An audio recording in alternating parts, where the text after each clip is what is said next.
Good evening, everybody. My clock says it is 5:30 and 48 seconds. Welcome to a school board meeting. This is a public meeting of the school board of West Bend Joint School District Number 1. More than 24 hours prior to the meeting, notice of the time, place, date, and subject matter of this meeting was posted at the entrance doors at the Education Service Center and at the West Bend Community Memorial Library. A copy was also sent to the Daily News, WIBD, Milwaukee Journal-Sentinel, and other media sources that have requested notice of our meetings. This time I will pause and ask Superintendent Wimmer to confirm that this meeting was properly posted. Yes, it was. Great, thank you. Please rise and join me in the Pledge of Allegiance. I pledge allegiance to the flag of the United States of America and to the republic for which it stands, one nation, under God, indivisible, with liberty and justice for all.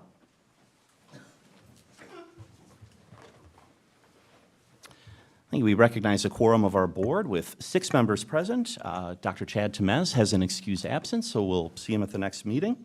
Next on our agenda is approval of the agenda. The agenda was posted in advance. Are there any questions regarding the agenda? Hearing none, I would move to approve this agenda. Is there a second?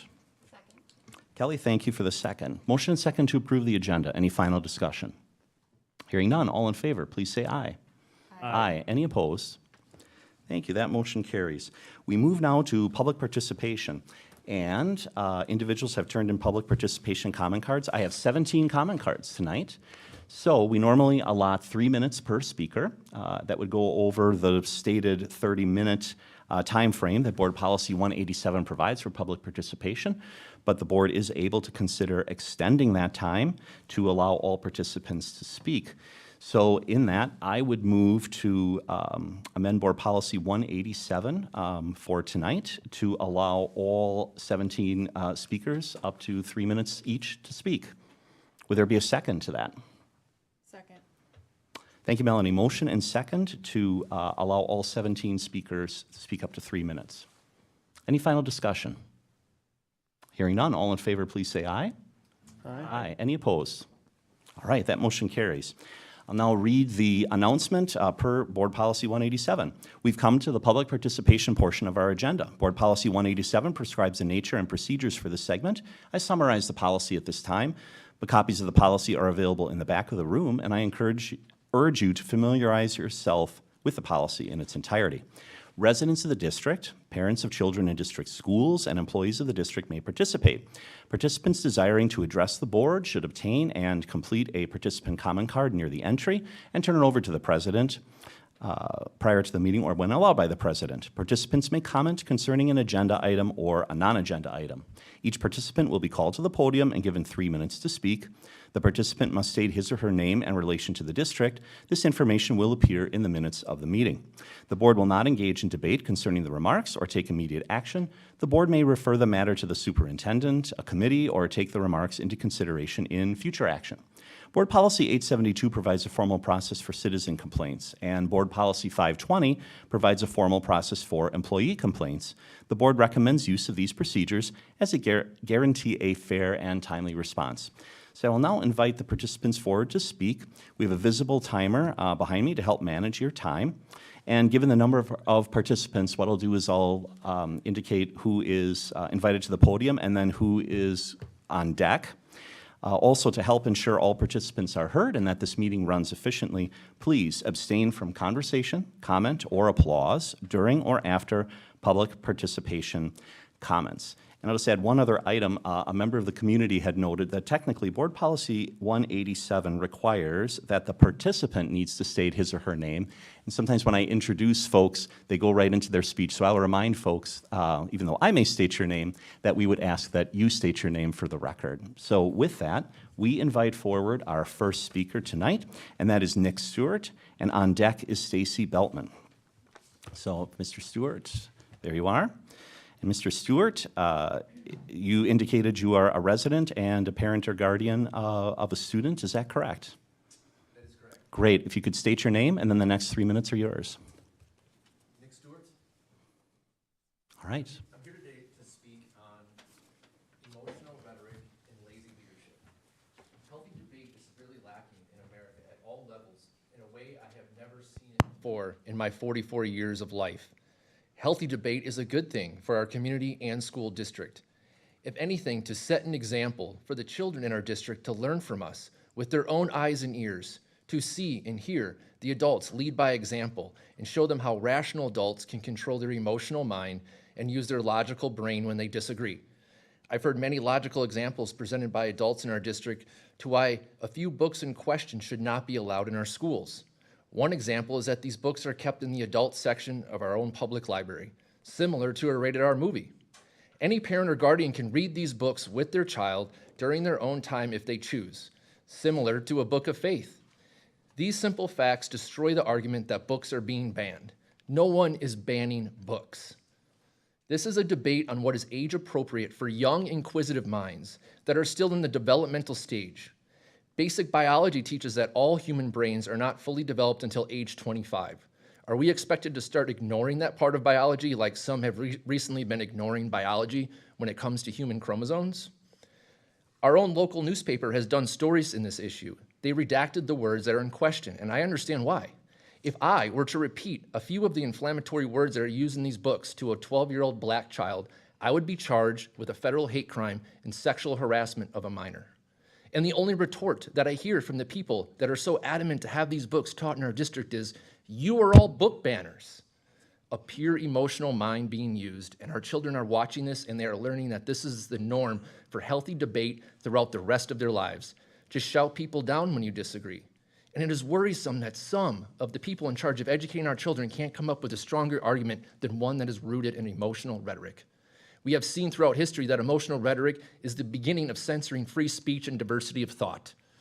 When in history do we see that the people censoring speech or diversity of thought were ever the good guys? There are thousands of books out there that can educate students about diversity that don't include the inflammatory words that are found in these books. Lazy leadership. Creating a biased subcommittee of unelected individuals so that some of the people on this school board can simply throw their arms up and say, "I just followed the guidance of the committee," is lazy leadership that emulates the disingenuous big government tactics used in DC or Madison. In my opinion, there is no room for these cowardly tactics in our small towns. Whatever you decide, make no mistake, it's your decision and your decision alone as local elected officials on behalf of your constituents in our small towns. Thank you. Thank you. We invite forward Stacy Beltman, and on deck is Shelley Kruger. And you indicated resident, parent, guardian of a student, as well as an employee. Is that correct? That is correct. Great. If you could state your name, and then the next 3 minutes are yours. I will do so. My name is Stacy Beltman. I am a teacher, resident, parent, and taxpayer in the district. Today I'm speaking in my role as a member of the WBA Executive Board. Going forward, when there are major changes to benefits, I would like for those changes to be clearly communicated to staff at a time when we're actively checking email. This seems like an obvious and achievable request. However, this is not what happened when the district changed our benefits. The district's first attempt to share critical information about possible changes was on June 9th at 11:34 a.m. This was halfway through the last contracted day of the 22-23 school year. The email was titled the generic district news, and the possible changes were buried at the bottom of the email and appeared to be the familiar updates of past communications, rather than the final changes HR had made and were going to take to the board for a vote. If the goal of the June 9th communication was for teachers to know the final plan was created, that goal was not met. The second communication with the heading District News Benefits Information, along with the additional description of Special Edition, came to school emails on July 13 when staff are not contractually required to check email. Therefore, there are teachers who don't know that a final change to the benefits has occurred, what those changes are, and that they'll be losing HRA dollars they haven't spent by the end of the fiscal year. Communication with staff needs to be transparent and timely so everyone is informed and feedback can take place. Clearly, that did not happen here. Teachers deserve better. Thank you. Thank you. We welcome Shelley Kruger to the podium, and on deck is Jessica Kaler. And you've indicated on the card, resident and employee, is that correct? Yes. Great. If you could state your name, and then the next 3 minutes are yours. My name is Shelley Krieger, and I've been a teacher in the West Bend School District for 32 years. I'm concerned about the district's decision to take HRA dollars away from district teachers who had been promised this money as part of their compensation. Another promise that has been made to teachers is a retirement benefit called our defined benefit. Teachers were given this benefit after the district folded its retirement plan. Much like the HRA dollars, the defined benefit is held in the district's name, but teachers are sent annual statements of how much money the district is holding for them. You must retire from the district to get the benefit. If you leave, you forfeit that money. For many veteran teachers, this benefit is what has kept them here. Unfortunately, the district's decision to take away the HRA money brings into question the possibility of the district deciding to take away the defined benefit promised to teachers. The consequence of this for the district is that it will lose its ability to motivate experienced teachers to remain in the district. I urge the school board and the district administration to reconsider its decision to take HRA money away from our teachers. Otherwise, future promises may sound empty. Thank you. We invite Jessica Kaler to the podium, and on deck is Jessica Tortomasi. And Ms. Kaler, it says you are an employee of the district, is that correct? Correct. Great. If you could state your name, and then the next 3 minutes are yours. Jessica Kaler. Good evening. I'd like to say thank you to the board for taking the time to listen this evening as I express my concerns regarding recent events. While this is my second year at West Bend, it's my 16th year in teaching, so I've had some experience with the changes that happen regularly in the world of education. Everything from new standards and curriculum, to trying out a new schedule, to implementing different grading plans. As teachers, we realize that change is inevitable, and we do a pretty good job of rolling with the changes. I left my old district after 14 years because changes were happening and teachers had no voice. There was a top-down approach of you will do this because we say so. There was no opportunity to ask questions, voice concerns, or add input. As the district began implementing changes, there was no warning. It just happened. Imagine if we as teachers ran our classrooms this way, just told students this is what we're doing, get on board or else. No, we take time to make sure students understand the why behind everything. We answer questions and listen to concerns, and we tweak and change as we go to make sure everything being done is what's best for the learners. What has happened with the healthcare for West Bend teachers worries me for a few reasons. Number one, this was rolled out in the spring as a possible change that might be coming. Optional Q&A meetings were held after school, and teachers were walked through potential changes for healthcare. Nothing was set in stone, no specific deadlines given, and it seemed to be the early stages of, hey, there are some ideas we're looking at regarding healthcare. Then all of a sudden this summer, when many teachers have set their email to automatic out-of-office replies, we were alerted that there was a new healthcare plan. What? When did this happen? Oh, it was in a newsletter released on the last day of school in June, when teachers were finishing grades, cleaning classrooms, working with student services for students needing additional support before the end of the year, when we're meeting with administrators for end-of-the-year meetings, scheduling makeup exams, and returning class materials to the library. That's when a link in the newsletter was the clear communication that healthcare plans were changing. The link within the newsletter never said final plan or final vote, no indicators that this was the last step to changing healthcare, and on that final day of the school year. Again, imagine as teachers if we were that clear with important classroom information. Number two, HR handpicked a committee for this task. Why not open it up to any teachers for input? This could have avoided a lot of the panic and anxiety that teachers are feeling by opening up this committee to all teachers. Concerns could have been addressed, questions asked, and a final decision made with teachers feeling like they had been part of the process. Had this been done, we probably wouldn't be here tonight expressing our concerns.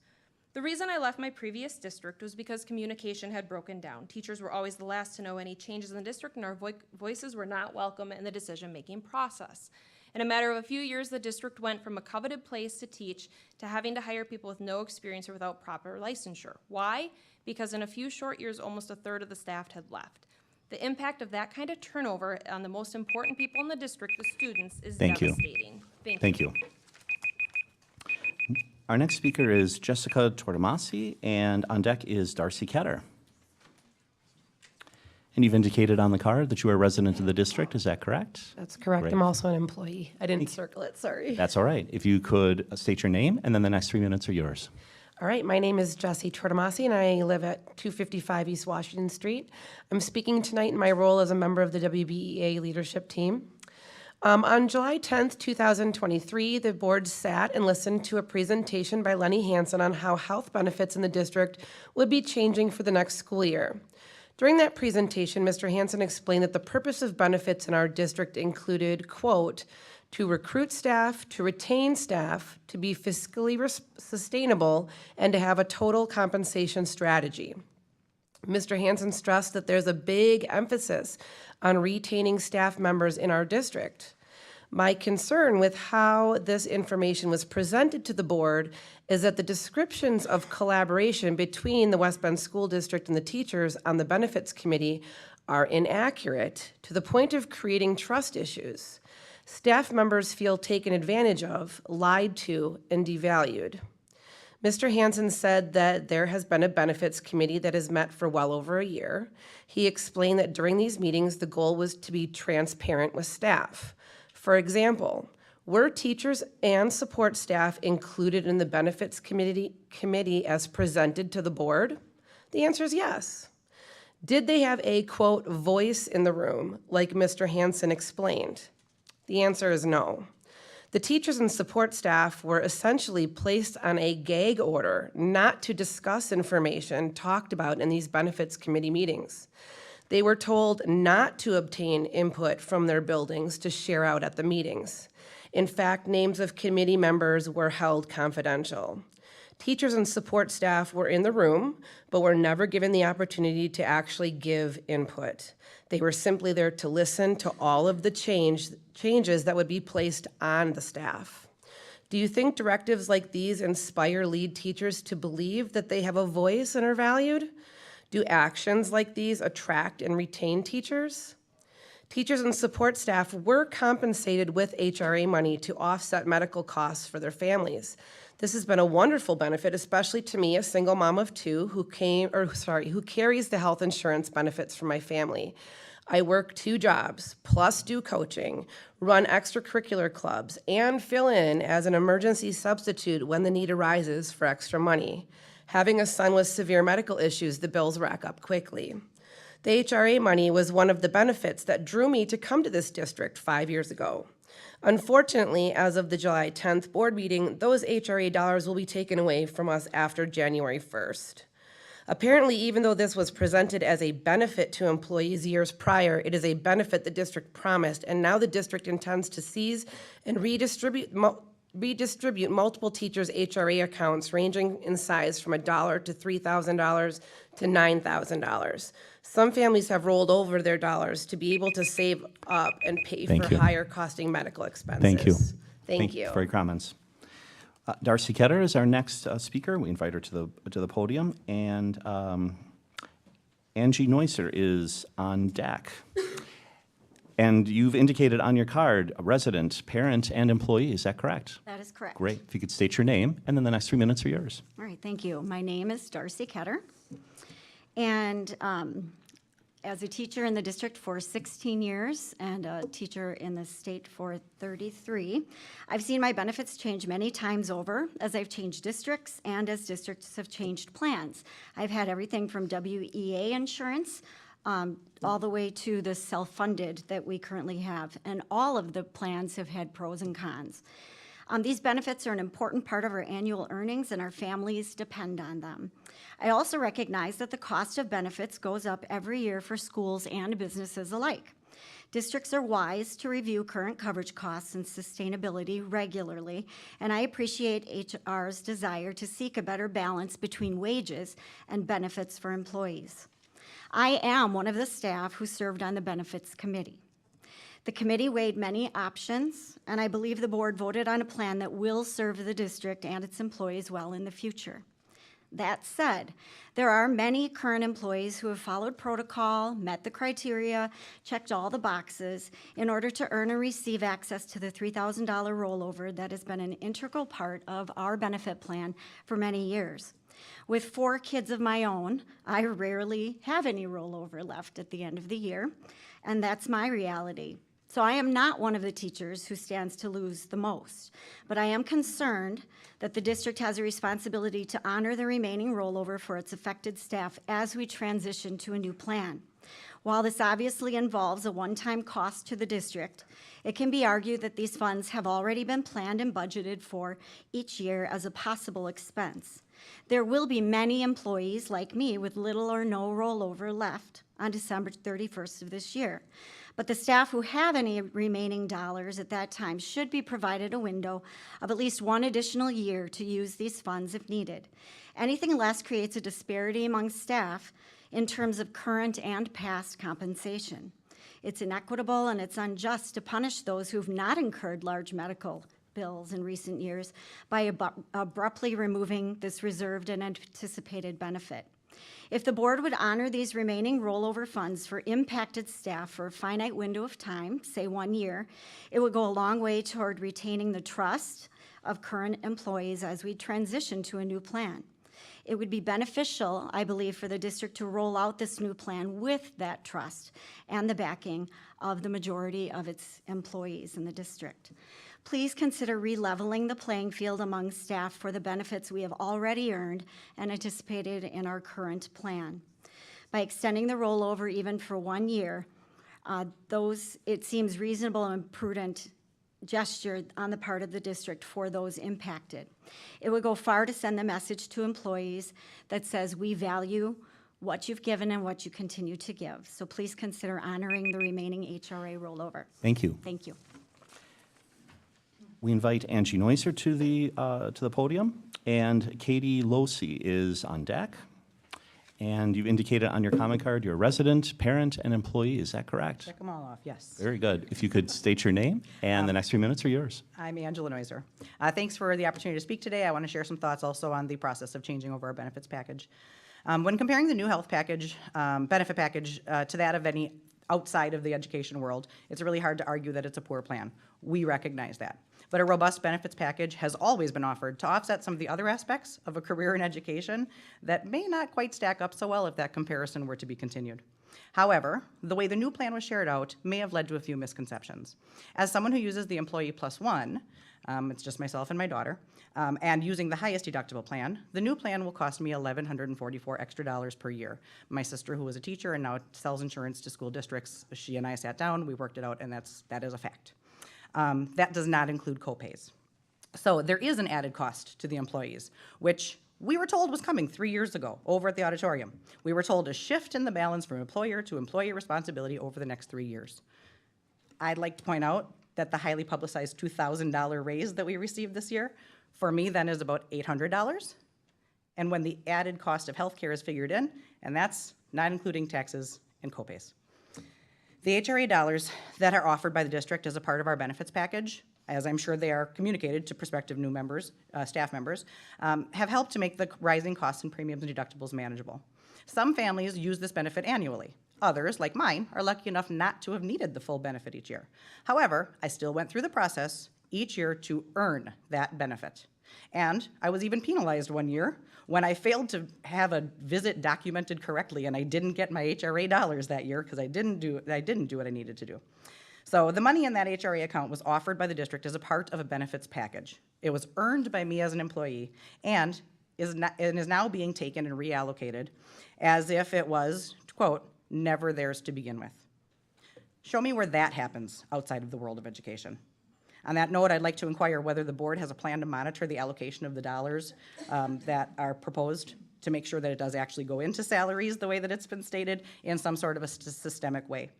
Our current compensation model doesn't really allow for employees to impact their salaries in a clear and fair way, so it makes me wonder if things like a stipend for national boards would be considered not mine to begin with.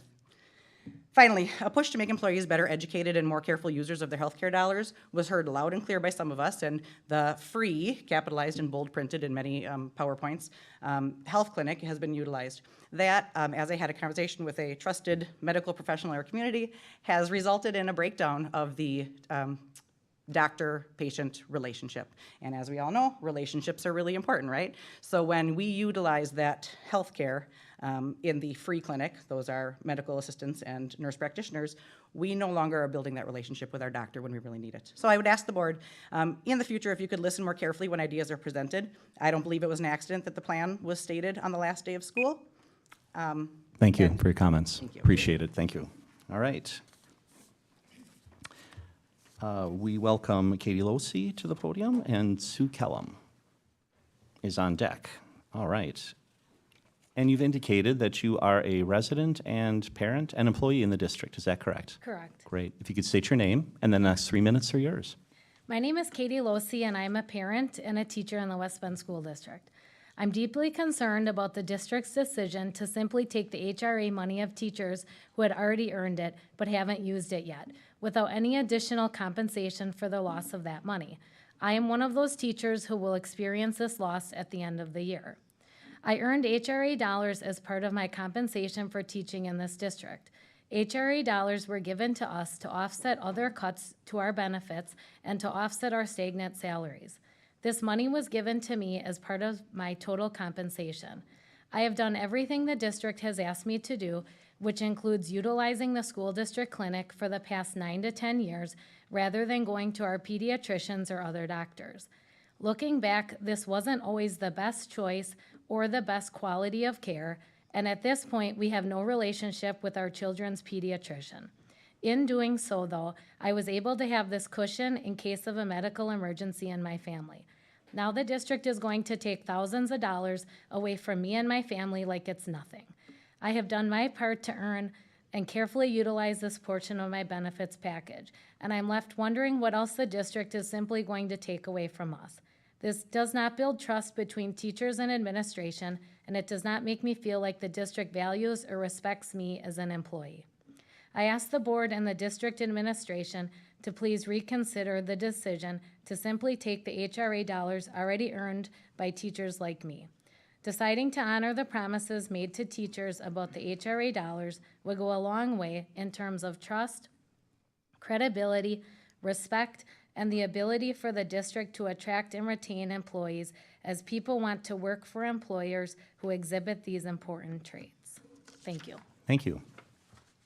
We invite Sue Kellum to the podium, and Kirsten Syra is on deck. And you've indicated that you are a resident of the district, correct? Yes. Great. My name is Sue Kellum. C.S. Lewis wrote, "One of the most cowardly things ordinary people do is shut their eyes to facts.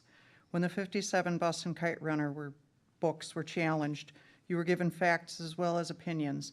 The number of swear words were listed, some direct quotes from the books were given. Those were facts, followed by the opinion that they do not belong in the school.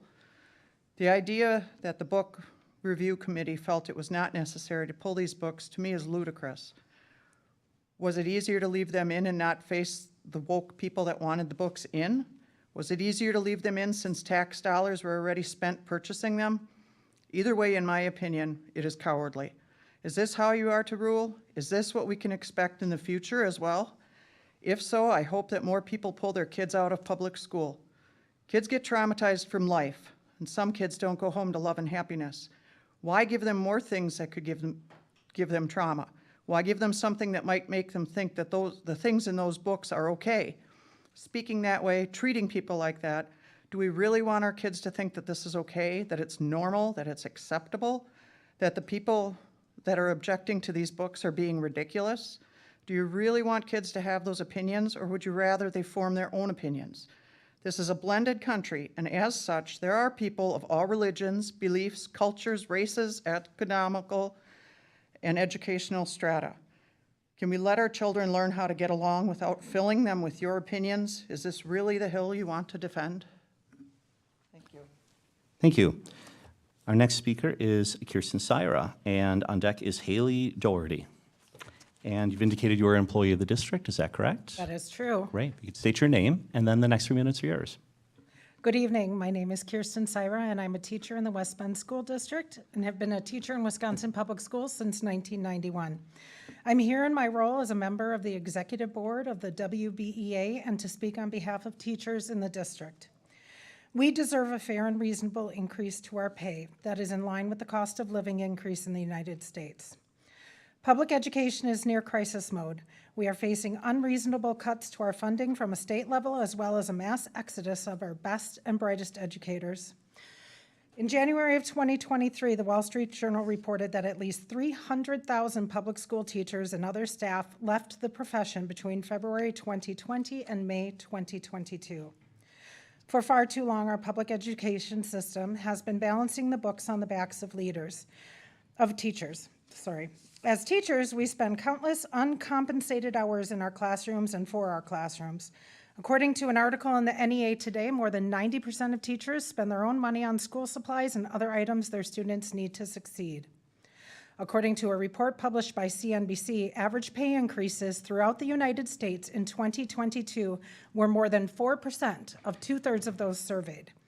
More than 25% of those surveyed received compensation increases closer to 5%, and many companies made mid-year adjustments to pay with the increase in inflation in June of 2022.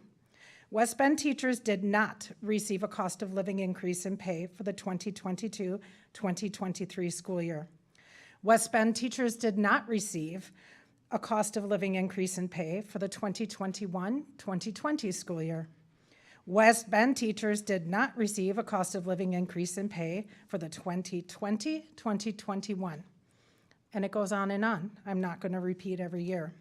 West Bend teacher pay has been so out of line with the cost of living increases that according to the Bureau of Labor Statistics, had my pay kept up with the CPI, I would be paid more than 30% more than I currently take home.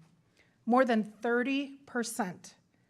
Additionally, there is a loss in our take-home pay and my ability to participate in the economy that now pays for health insurance and retirement savings.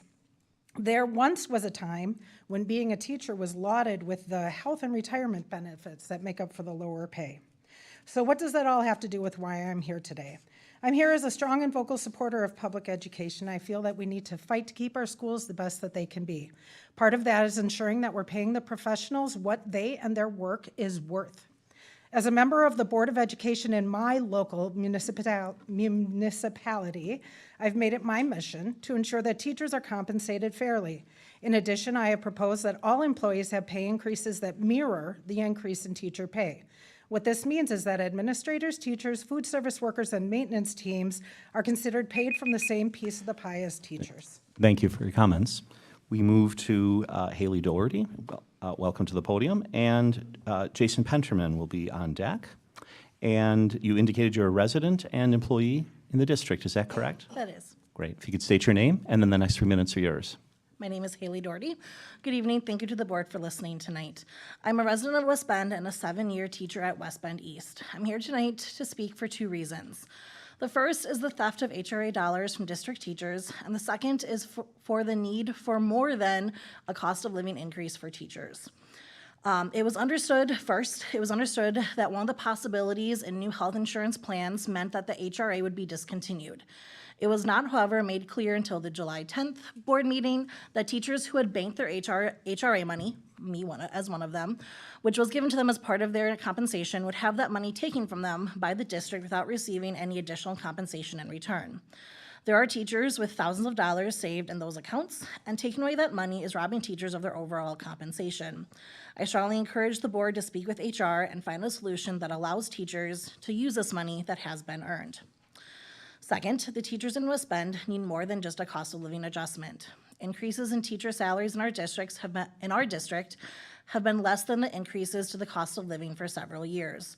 This means teachers need more than a simple cost of living salary adjustment in order to actually experience an increase in buying power. As other districts in southeastern Wisconsin have approved 12% increases or offered retention bonuses to their staff, West Bend teachers are left wondering, what does our loyalty and dedication to West Bend give us? So far, it's just a loss of our HRA money and not much else. Please look to give teachers of this district an increase that makes it worthwhile to stay. Thank you. Thank you. We welcome Jason Penterman to the podium, and Jane Hagee will be on deck.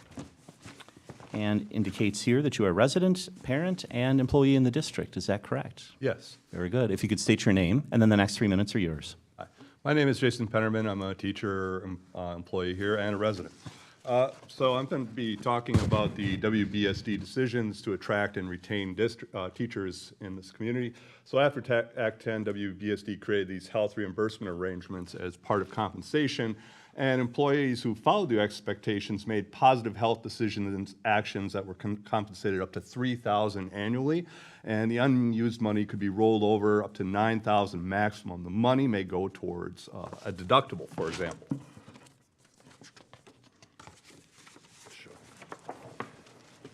So we have teacher contracts signed by June 15th, 2023, and then the HR increased our contract breakage fees. 200 went to 1,000, 500 went to 2,500, and after August 1st, the contract break went from 800 to 4,000, so retaining teachers one way.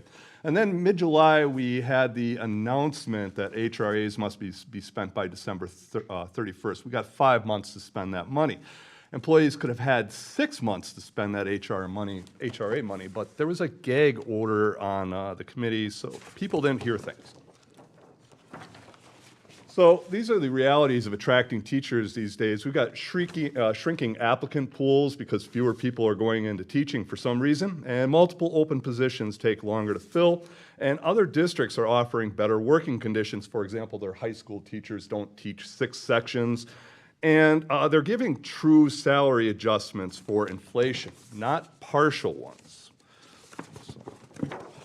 So for example, another district might give 8% salary adjustment for inflation for 8% inflation, and the teacher earning $60K will see salary increase $4,800, 8%. But WBSD uses a math formula that has no basis in law. So if other people are receiving 8, we'd receive something like 5. And teachers who are at the ceiling don't get that money. So the proposal is to take that unused HRA money and drain it out to partially pay for the salary adjustments for inflation for 23-24 to help build the pot with confiscated funds. And it leads us to wonder in 2024-25, will the district start taking other pieces of compensation to fill in that bundle of money, like stipends, CLS credits, something else? That's why this person's unhappy here and wondering if other districts could provide greener pastures. So suggestions to attract and retain quality teachers: allow teachers who have 1,000 to 9,000 in HRA accounts until December 31st, 2025 to spend their money, and please help them spend that money or transfer the funds to other accounts. And please negotiate salary adjustments for inflation, starting with all teachers' contracts in their entirety, not partly. Thank you. Thank you. We welcome Jane Hagee to the podium, and Monty Schmiege will be on deck. And you've indicated that you are a resident of the district. Is that correct? That is correct. Great. Thank you to the board for this opportunity Sure. to If you could state your name and then Jane the next Hagee, answer and I is- am a resident of the district. I'm here to express my concern for staff selections of the 57 bus and kite runner to be present in libraries and classrooms for our students in the West Bend School District. These books contain profane language and descriptions of violence and violent sexual acts that some residents and parents have said are certainly inappropriate for an audience of minors. And I would encourage you also to please consider the attained age of these children as they begin study at a high school or intermediate school, not 9 months later when they complete the year. Please remove these books from West Bend schools. These books are taking study time, shelf space, and dollars that are not then available for other choices for our young people. Many of them have been removed already from other schools and libraries, or at least placed in adult-only sections. I'm a resident of the district, not a parent, guardian, employee, or student. But I'm not subject to retaliation, or I don't have the opportunity maybe to earn extra points with staff. I was not deemed eligible to be a member of the review committee for these books. I regard banning of me and other community residents as wrong. I urge you to do whatever you have to, can do to remedy that wrong in the future and for the actions that occur tonight. Community resident-only people will be the patients and clients and customers of our students when they enter the workforce. We've got a lot invested. We want the best for young people coming after us. I want to see them succeed too, and I'd like to be part of that. Other residents have lots to offer, and you have eliminated the opportunity to get that information. Thank you. We welcome Monty Schmiegi to the podium. And CJ Guzan is on deck. And you've indicated that you are a resident of the district. Is that correct? That's correct. Thank you. If you could state your name, My and then the name next is few minutes are Monty yours. Schmiegi.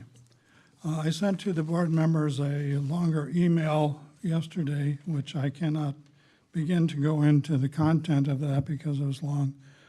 But I will touch on a couple of things. First of all, I happily noticed, I guess, that the board is considering modifying policy 361.1, although in the bare agenda, it doesn't tell me which policies are being considered. You have to dig deep to find that, and I'm going to be looking at that. I'm commenting basically as a result of the challenges to the books, and after viewing much of the process involved in that and last board's comments, that's why I compiled my comments that I sent you in an email. But I also came to the conclusion that the administrative rule for 361.1 needs to be revised for a number of reasons, which I indicated in my email. And I'm going to be looking at the proposed revisions for 361.1 in that regard also. The reviews concentrated on strengths of the books and a little bit on the weaknesses, and really did not come to grips with the complaints. So I think the review process needs to be revised. On another subject, in the early 1800s, Horace Mann promoted Bible reading without comments in schools. This was part of being non-sectarian. This is what they are attempting to do. Gradually over time, of course, that changed. And the Bible was basically eliminated.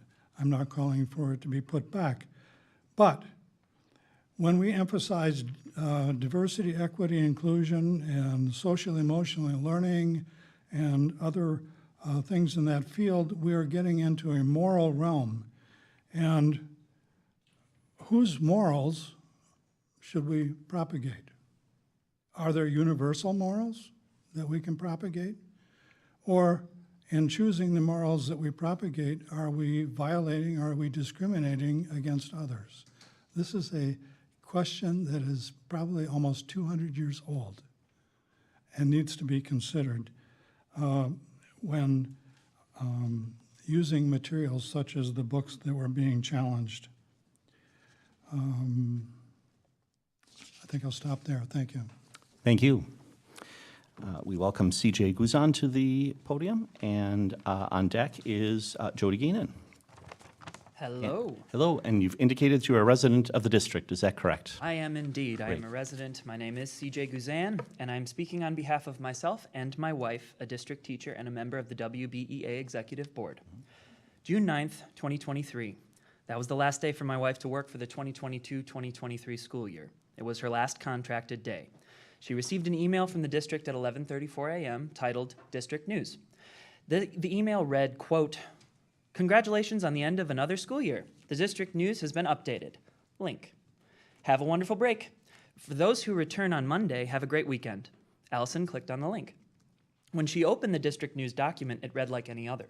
Congrats on a school year completed. This individual is leaving our district, and here are the updates from the benefits committee that met in May 2023. Allison clicked on the new link in the district news document, which brought her to the 48-page benefit committee meeting summary document from the May meeting. Nowhere in the district news and nowhere in this 48-page document did it say that this committee recommendation plan was going to the school board in June to vote to approve our new healthcare benefits plan. When Allison learned about this approved change in our plan, she read more into the benefits and what it was all about. The new plan was going to remove and eliminate our HRA funds, the same funds that were promised to us to increase her total compensation, the same funds that allowed our family to grow, the same funds that are now stopping our family from possibly growing more. It is no longer our decision how those funds are to be used because they are being taken.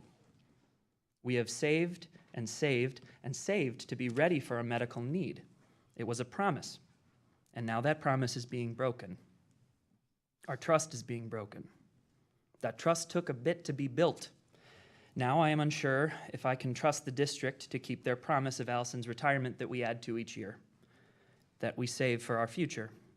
That promise the district gave. Allison is hopeful. I am hopeful that we can come to trust again. However, trust is earned, and we are watching how that trust can be earned again. Thank you. Thank you.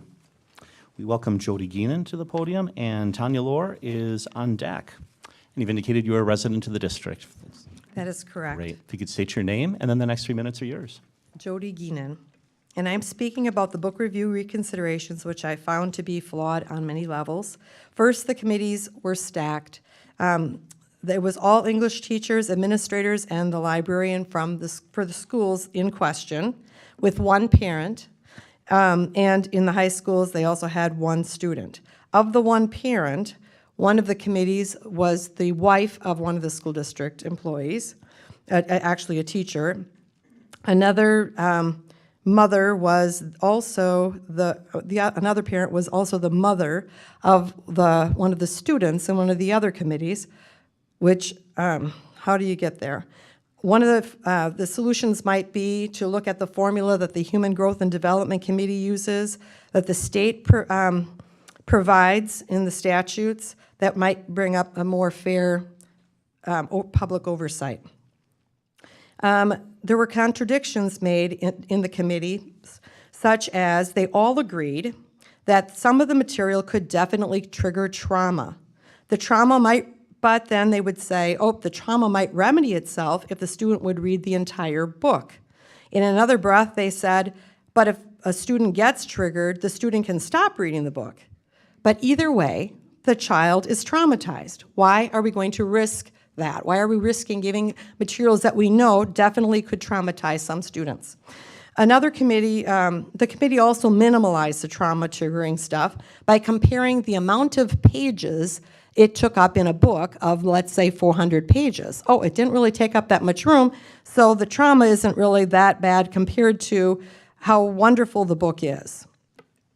So using that same logic, that would tell me that if someone is raped, let's say it took 30 minutes for the rape to happen or an hour, when you look at an entire lifespan that they had, that's just a blip of their life. They should be able to get over the rape trauma easily, right? If we compare it the same way that they're saying that we should be able to get over the trauma in the books. Same with suicide. We all know that once you're raped, there's suicide in your family, that is a scar that stays with you for life. That's not going to be something that, because it was a blip in your life. And let's look at the 50 Shades of Grey discussion. It was easy for the librarian to pick out that someone was passing around a book that didn't belong in the school. But now well, how are we going to be able to know which students weren't allowed to read these books that are allowed in the school that could traumatize them, that are getting passed around? Is every person in the school district going to memorize the permission slips to know who should or shouldn't have these books? And if not, are we going to be ready to be liable for any parents that are upset that their students were traumatized from a book that they did not have permission to be reading? Moreover, you saw, sorry. That's right. Thank you for your comments. And Mrs. Tanya Lohr is our last speaker tonight.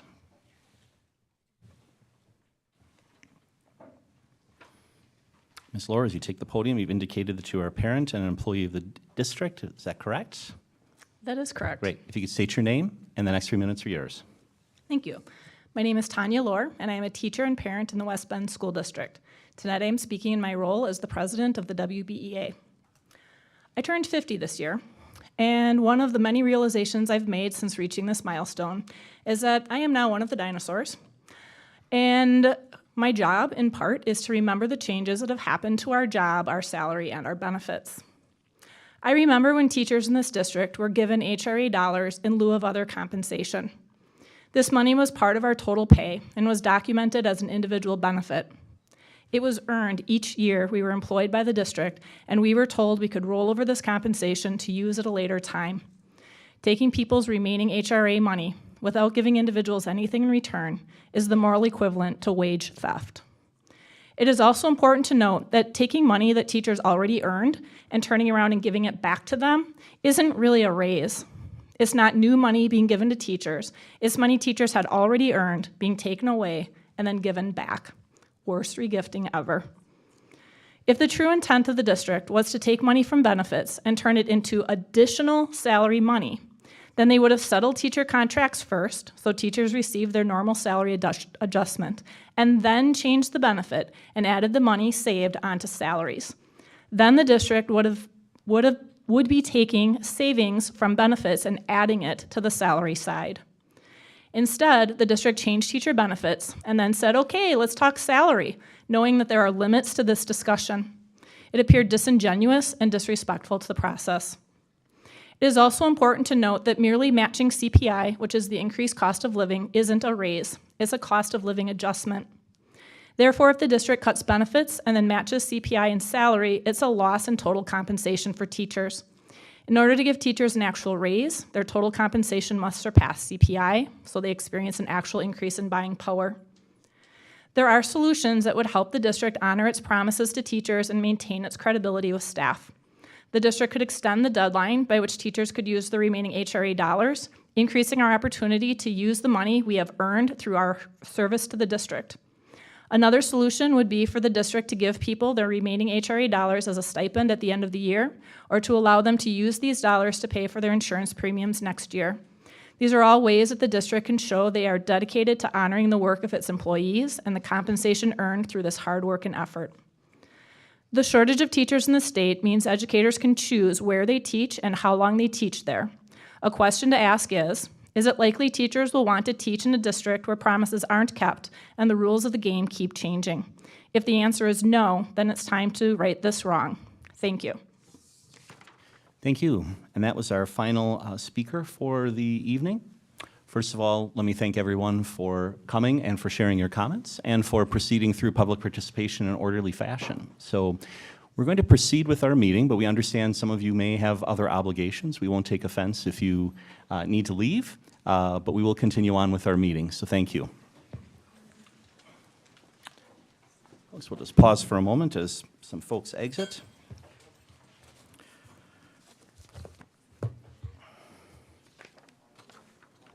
All right, next on our agenda is the consent agenda. And on our consent agenda, we have for consideration the minutes of the July 10, 2023 regular board meeting and executive session, 10 contracts and 1 transfer.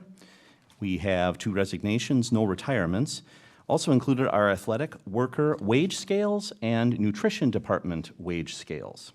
That, I believe, is everything on the consent agenda. Are there any questions on items regarding the consent agenda? Hearing none, I would move to approve the consent agenda. Is there a second? Second. Thank you, John. We have a motion and a second to approve the consent agenda. Final discussion. Hearing none, all in favor, please say aye. Aye. Aye. Any opposed?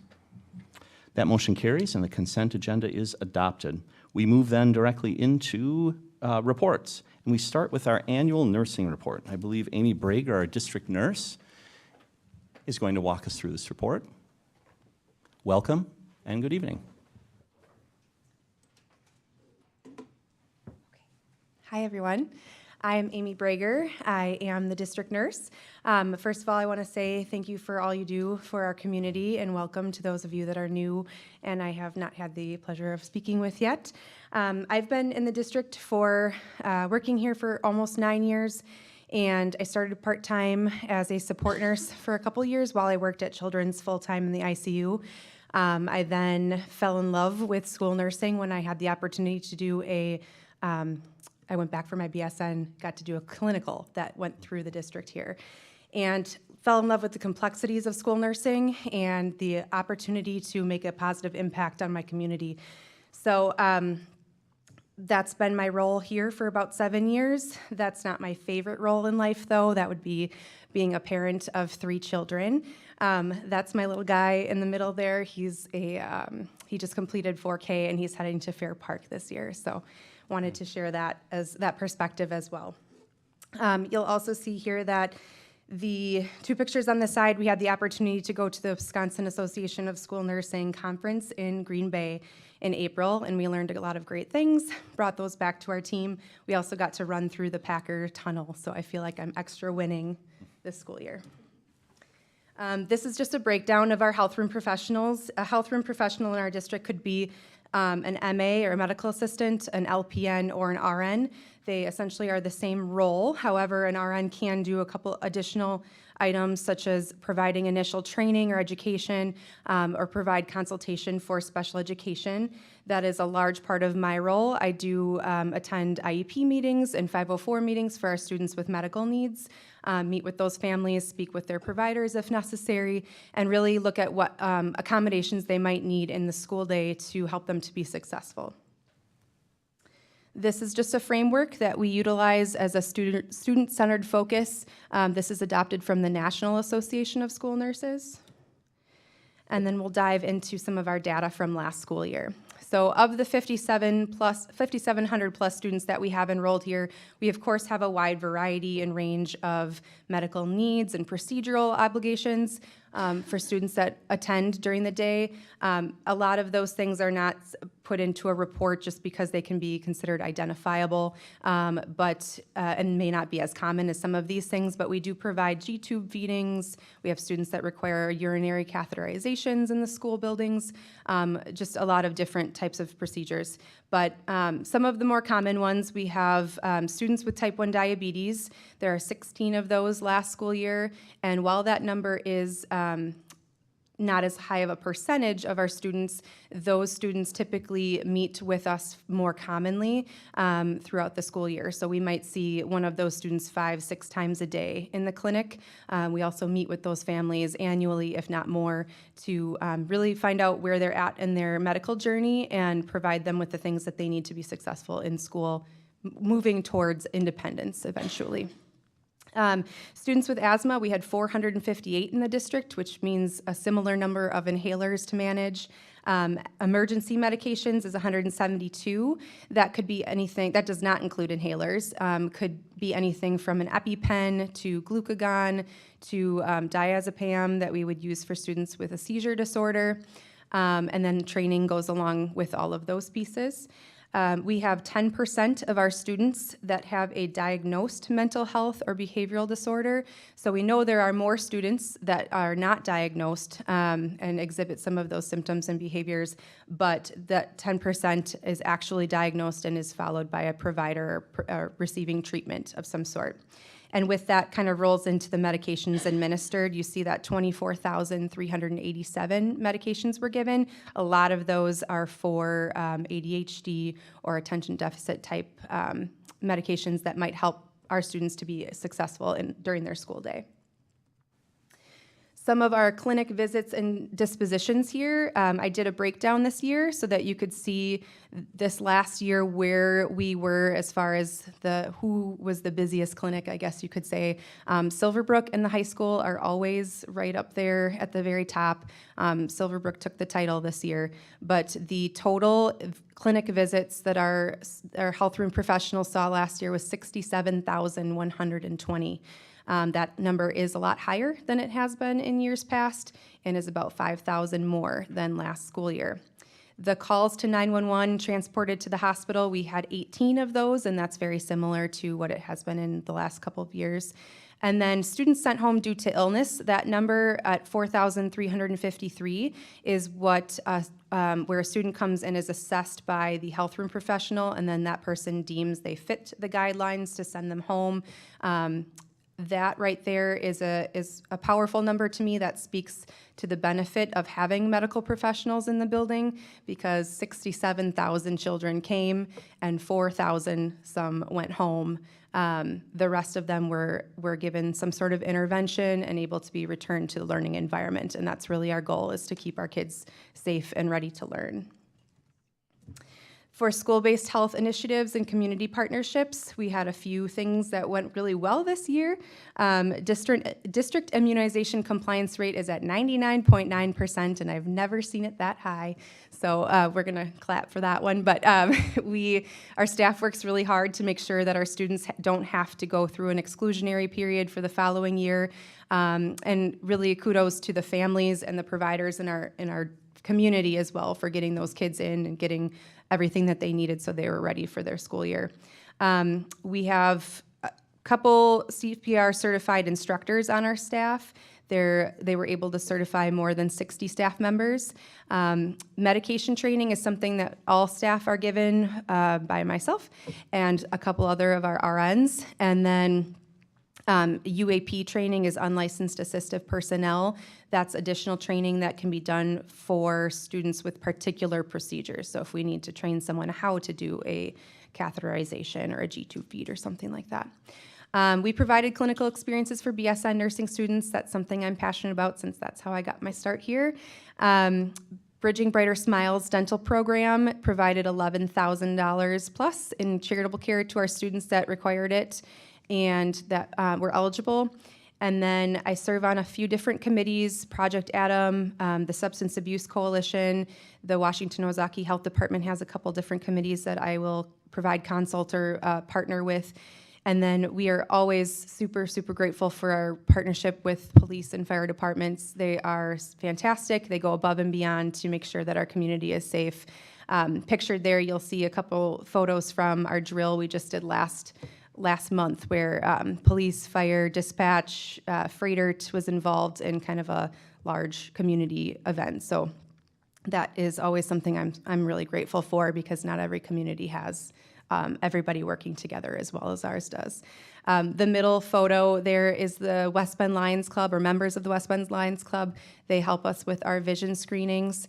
We screen every single kindergartner, and then we learned this year that your eye actually changes in 4th grade or somewhere around there, so we expanded that to our 5th graders, and we found with both that there was a 12% referral rate to the providers, and it's actually like a vision tool that measures your eye and does all sorts of, there's no more like guessing if it's a square or a circle. So some of our goals for the next school year. Project Adam is that Heart Safe School accreditation program that we are really proud of. We are up for reaccreditation in 2024, so you're going to see some of those cardiac arrest drills in the buildings. Our teaching staff and other staff, the support staff that are part of those teams are amazing. They work really hard and they volunteer for those positions, so they are just essentially working harder to make sure that they are ready in first responders if anything does go awry in their buildings. We will continue our project-based work that targets the physical and mental health of students, which means that collaboration with student services on the comprehensive mental health framework. We will continue the expansion of those vision screenings, and I'm excited to see next year, because I believe the 5th graders next year are our first kindergartners that we screened. So from a data standpoint, I'm excited to learn if there was any correlations there that I can pick from. And then I was elected to serve on the board of directors for the Wisconsin Association of School Nurses last year, so I will be serving on my second year of that term. That has been a really great opportunity for me just because I've been able to collaborate with nurses all over the state and really all over the country and bring the best practices here, most up-to-date practice, and really make sure that our team and our community is well served and cared for. So that's pretty much all I have for you right now. Thank you very much for listening. I will take any questions if you have any. Thank you. What questions do we have? I have one question. Melanie. I have one question. On the district immunization compliance rate, 99.9%, that's crazy high. So does that mean that that's how many people just turned in all their paperwork, or like that's how many people are actually immunized for everything on there? No. Okay. Yes, I was that like, is that's a that is crazy a if that's what paperwork that is. compliance. So Wisconsin is a state where you can elect not to have immunizations, or certain you can kind of pick and choose if you'd like. So really, it's the state requires that you either have the shots or that you've signed off that you are not getting them for whatever reason. So we have met that requirement. If you do not meet 99%, you have an exclusion period where students could be actually excluded from school. So our team works really hard to make sure that students aren't forced into exclusion just so that, just because some paperwork isn't completed. Thank you. Other questions? I said one with regard to the medications administered, because that's a big number. Yeah. So if I'm a student, let's say on a daily basis, I need an allergy pill, and there are 200 days in the year. Does that count as a 200, or does that count as a 1 on that medications administered? If that makes sense. Yes. So it does count as a 200. Mm-hmm. So I mean, I would not recommend you take 200 allergy pills. Not in one day.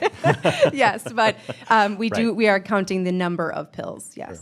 So how do you keep track? I mean, there's got to be a tracking system, because certainly you're not doing that by memory. Tell us a little bit about that. Yeah, so we utilize Skyward, and then we'll run reports off of Skyward to see, any medication that's given is any student that comes into the clinic for any reason is documented as to why. So we're able to run reports off of those dispositions. Right. Other questions? We appreciate you coming and presenting this report. Yeah, thank you so much for having me. Thank you. Thank you for your work. Thank you. Next, we move to the 2022-2023 Student Engagement and Behavior Report, and Emily Melstrand, our Director of Student Services. Thank you. I'm a nurse. I'm not a technology person. I'll see if I can find it. I'm sorry. Do you want me to help you? No, I think I can find it. Okay. You can go right to the internet too. Yep, and it's right in. There you go. Or you can open that too. Make sure you open mine too, because she closed that one. Sorry. You might have to remind me what yours is called, Jen. When I It's the end of year. Okay. This right now is going to be a nice opportunity to do a shout out to Tim Harder because we miss him when we're trying to muddle through technology. The importance of your technology, people. All right. Thank you, Amy. That's all right. All right. Well, first of all, I want to take just a second to thank you for your time. I appreciate your attention to all the conversations that come before you and your thoughtfulness in working through these things with us as district leaders and teachers. I am here tonight to present the final data or the final progress towards the goals that we set as a district towards student engagement and behavior. And this is really part of the promise that we made to the board and the community that we were going to do regular updates to keep you informed about how we are doing in regards to progress towards those goals. Okay. So I'd like to start out just by talking about the fact that, and I apologize because I know for some of you some of this is going to be redundant, But I think it's really important that when we talk about student engagement and we talk about behavior, that we talk about it in a holistic way that really recognizes kind of the dynamic process that occurs when you're trying to make change in behavior. So what you see in front of you is a graphic that really just kind of details all of the different elements that factor into changing or impacting the likelihood that students are going to meet our expectations. The first thing that we always think about is how do we prevent behavior? How do we increase the likelihood that students know what to do? And we do that through maximizing structure. We want to make sure that kids understand the predictability that happens within their school schedule and within their structures. We want to ensure that there's clear expectations for students and that those expectations are defined across different environments and different situations. We want to maximize engaging environments. I think this is true for all people. We do best. We engage in the most thoughtful and comprehensive manner when we're excited about the work that we're doing or the content that we're learning. So really thinking about how our environments are set up to maximize that. And then we want to make sure that we're reinforcing and acknowledging expected behavior. All of those components set kids up for greater likelihood that they're going to do the things we want them to do and meet those behavioral expectations. The last piece to the circle puzzle there is responding to inappropriate or unexpected behaviors. And you're going to see that I've kind of highlighted that, not because I necessarily believe that to be more important, but it's equally important. It's part of the process that we need to be considering when we're looking to change student behavior. And I highlighted that because you're going to notice as I work through the data and then I talk about priorities that we have set a priority really to ensure clear and consistent disciplinary practices. And then with that we are building up our capacity to intervene when kids need us sooner. So in addition to responding from a disciplinary lens, we want to make sure that if kids need support because they're struggling, that we're positioned to provide that to students as early as we can to change the trajectory of behavior. Okay, so I wanted to just kind of define or describe the journey that we've been on. And I'm really focusing on that response to behavior. I will always integrate and talk about some of those proactive strategies, but in my conversation tonight, I really wanted to focus on what we're doing in response to behavior and what we've been doing over the course of the past almost 2 years since I stepped into this role. Last year, I spent a lot of time with our building leaders really aligning our behavioral referral codes with state and federal definitions and requirements. And some might ask, why is that important? Why is it important that we've clearly defined behavior and that we're using our coding structure correctly? Well, it's important for all kinds of reasons. I mean, it's important because we want to make sure that we're able to, the best of our ability, compare apples to apples, right? And that's hard when you're talking about the subjectivity about student incidents or behaviors. And we want to make sure that the information that we're sending to the state and federal government in terms of those reports that are required are accurate. Because when those reports aren't accurate, we're sometimes penalizing ourselves for misinformation. And so that clarity of information is really important. So we worked on that. We began that work in the spring of 2022. We created a structure and a format to help our building leaders clearly code and identify behavior. And we spent much of last year calibrating using those aligned codes. And I'm happy to say our principals are making really good progress in the consistency in how they're identifying student behaviors and describing them.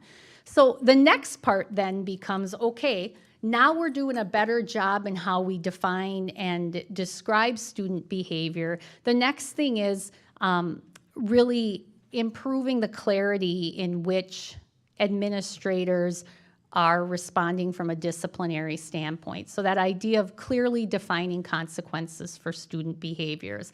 And I say that again because it's important, but that doesn't mean we're not trying to set kids up so that they are less likely to engage in student behavior. With that, in progress right now, and I think Superintendent Wimmer, you're going to talk a little bit about the handbook today, but we recognize the need to create increased clarity within that handbook. We want to make sure that parents and students clearly understand these are the behavioral expectations, and these are the responses to behavior when things don't go well.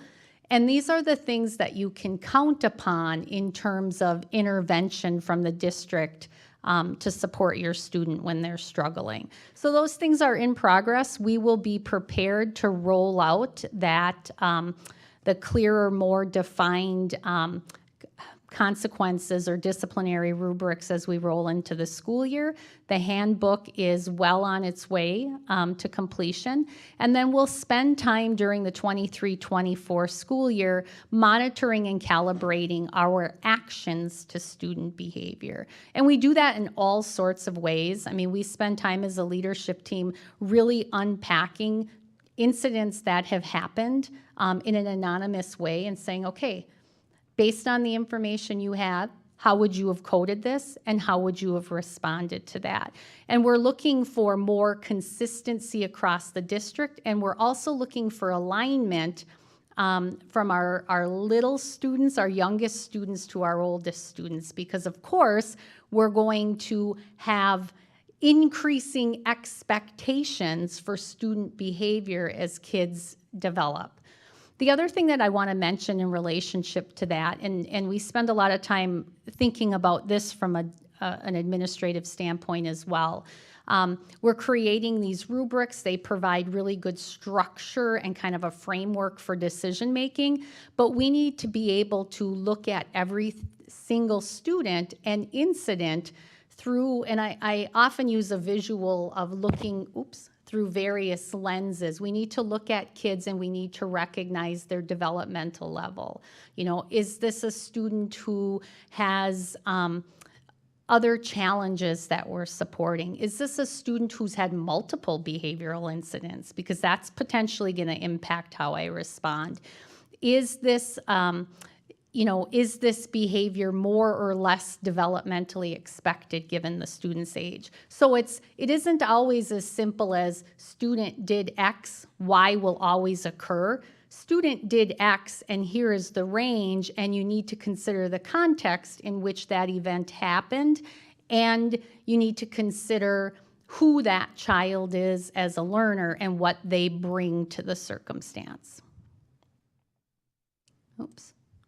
Okay, so if you remember, the couple of times that I've come forward and spoken on behalf of student engagement and behavior, I've talked about our two different short-term goals. We also have a long-term goal, and I don't know if I've presented that directly to this group, but it is part of our department improvement plan. And we set that goal with the intent that over the course of the next 3 years, we wanted to see an 18% reduction in the number of major office referrals across our system. We have two kind of commingled goals, one that is really looking at that decrease in major office referrals, and the other one is in partnership with our WBSD Way. And I know you've heard that term, but that's that committee that's really looking at how we support behaviors in a positive and proactive manner. And that goal was set to increase the percentage of students with 0 to 1 office disciplinary referrals to 84.6%. I also want to mention, and I'll mention this in a few slides from now, but short-term goal number 1, we actually set that originally last summer at 5%, with the intent of working across 3 years, 3 subsequent years for the total of 18%. And we got about halfway through the year and we were making really good progress. And I upped the ante when I came to you in February and shot for 9%. And I don't regret it. I'm going to foreshadow for you. We missed the 9%, but we made the 5%. But I think it's important that we're reconsidering that during a school year, and if we are making better progress, we want to be able to increase for a more rigorous goal. Okay, so in front of you in this slide, this represents the district's major behavioral referrals. And I'm actually going to present this to you in 2 different slides because I want you to be able to see those major disciplinary referrals, and then I want you to be able to see majors and minors combined, kind of that holistic picture. So when you look at this, our goal when we think about like our WBSD way and proactive measures is really we want approximately 85% of our kids with 0 to 1 incident. And the blue, and gosh, oh no, I was going to say I took the key off, but no, I didn't. I just moved it on this particular slide. So if you look at the legend or key at the top, you're going to see that the dark blue represents 0 to 1 incident. The gray is a student, the percentage of students who had 2 to 5 incidents. And the burgundy is going to be students with 6 or more incidents. And then what I wanted to demonstrate in addition to that across the system, so you're going to see the district, you're going to see the elementary as a total unit, Silverbrook, Badger, and then both high schools combined. But you're going to see in the second column where I have the downward arrow, in that data, I've removed tardy and skipped class. Because, and you're going to see this trend illustrated throughout the conversation. But I did that because I wanted to see when we take attendance-related data out, what does our just disciplinary data tell us about our students? And so you can see that when we remove those attendance-related majors, there's a slight increase across levels with the exception of the elementary because that really is not a factor at the elementary. But there's a slight increase in the number of students meeting that expectation of 0 to 1. So this slide is going to provide the same information, but it's really looking at district majors and minors. And you're going to see that in this slide, again, our goal is we really want to be at about 85%. Because in that model, that means about 15% of our student population is requiring a little bit more or a lot more in terms of intervention. So we expect that about 12% of our kids are going to need more intensive intervention, and about 2 to 3% are going to need very intensive supports. So you can see when we add in that minor data that less of our kids are meeting that district-wide expectation. So obviously, when I started, and I've been monitoring this data throughout the school year, but one of the things that has consistently jumped out at me is there appears to be an age range where our students are struggling the most. And so I unpacked that data a little bit further, and I pulled it apart by grade level. And I did not include the elementary in here simply because the elementary, you're going to see a downward trend lower than what you're seeing in 5th grade. And I was able to recognize pretty quickly that that's not an area where our kids are struggling.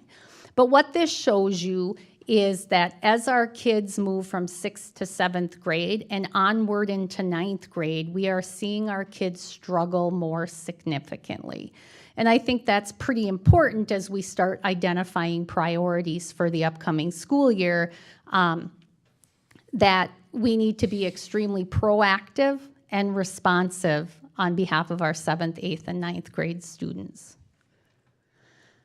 This slide, and I hope that this is meaningful to those of you who are looking at it. I was trying to represent here the reduction in major behaviors and also including in this the acknowledgement of reduced enrollment. And John, I thought about this a lot because the last time I was here, you asked a really good question about, well, how does the enrollment play into this? So this slide is capturing that ratio between enrollment and number of incidents. And what you can see when we consider that, we've had a reduction in enrollment, but we have also had a reduction in the number of major behavioral incidents. Like I said, we started at 5%, we upticked to 9%, and we're ending the year just over 7% of 7% reduction in major behavioral incidents. I did want to represent for you, I'm trying to be a little bit more high level today in this conversation because I know I'm notoriously long-winded, but I wanted to be able to represent for you the district's top major behaviors in how am I trying to say this? The ones that are represented most frequently from a percentage standpoint. And again, you're going to see a pattern that I'm going to illustrate in the next two slides. When you look at elementary and Silverbrook, you don't see skipped class or tardy for class represented, which we would expect, right? It's the responsibility of us as parents to get our little ones to school. And then we start to see that pattern emerging as kids move into 7th and 8th grade. And in fact, not just emerging, but it goes right to the top of the most frequently identified behaviors. The other thing I do want to mention, and I think this is actually a victory, when I looked at the high school data, you see personal tech violations as the second most common behavior. And some of that was because our administrators made a very conscious effort about quarter of the way into the school year to say, okay, this is becoming disruptive in our school environment, and we need to hold kids accountable in a more comprehensive and consistent way to those expectations around cell phone use. And what we saw was a really significant increase in office write-ups. And that lingered for about 6 weeks, and then we saw that behavior decline. But within that time period, they captured enough of those behavioral incidents that it became their second most frequent behavior when I looked at all of their behaviors combined. So attendance-related behaviors, these are things like tardy, skipped class, or truancy. And truancy is a little bit deceptive within this data, and I'm going to rethink this for next year. Truancy is actually a redundant disciplinary code because if a student has multiple skipped classes or multiple issues related to attendance, they then are assigned a truancy code. But that truancy code is really capturing behavior that's already occurred. So we're going to look at that different next year when we present that data. But what I wanted to show you here is, again, I looked at it based upon percentage of kids falling within those incident codes.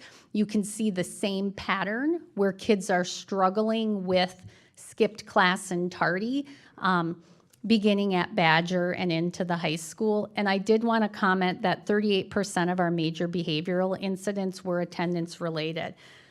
The other thing I do want to acknowledge here, and actually Amy Brager, when she was presenting, it kind of triggered for me. But you know, one of the things that we're noticing in the past 2 years at a more frequent rate is that we absolutely have kids who are struggling to be present at school secondary to mental health. And I pulled a little bit of data just because we're doing some really targeted work around building our comprehensive mental health framework. But just kind of some basic data, we had 100 students in our district referred for school-based mental health services last year. So those were kids who were receiving, and that was in March. I'm sure that changed throughout the course of the year, but those were kids who were referred and receiving services in one of our on-site clinics. So I know that you're familiar with the fact that we have community-based mental health providers who have space in our schools to increase access for families. We had 100 students receiving service I'm sure that peaked over 100.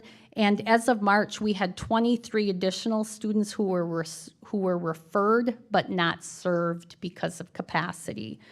We also had over 50 students that we were made aware of through parent report or through comprehensive plans who were receiving intensive inpatient or daily outpatient treatment.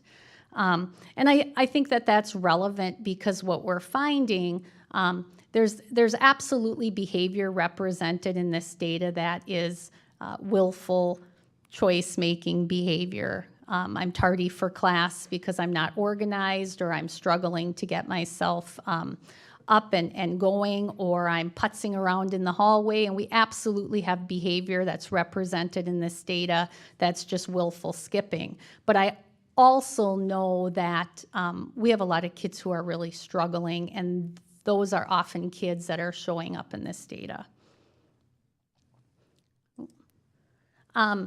This is the same information, but I wanted to break it up by grade level. And what I wanted to be able to demonstrate to you where this was pulling out, this was simply by site and district.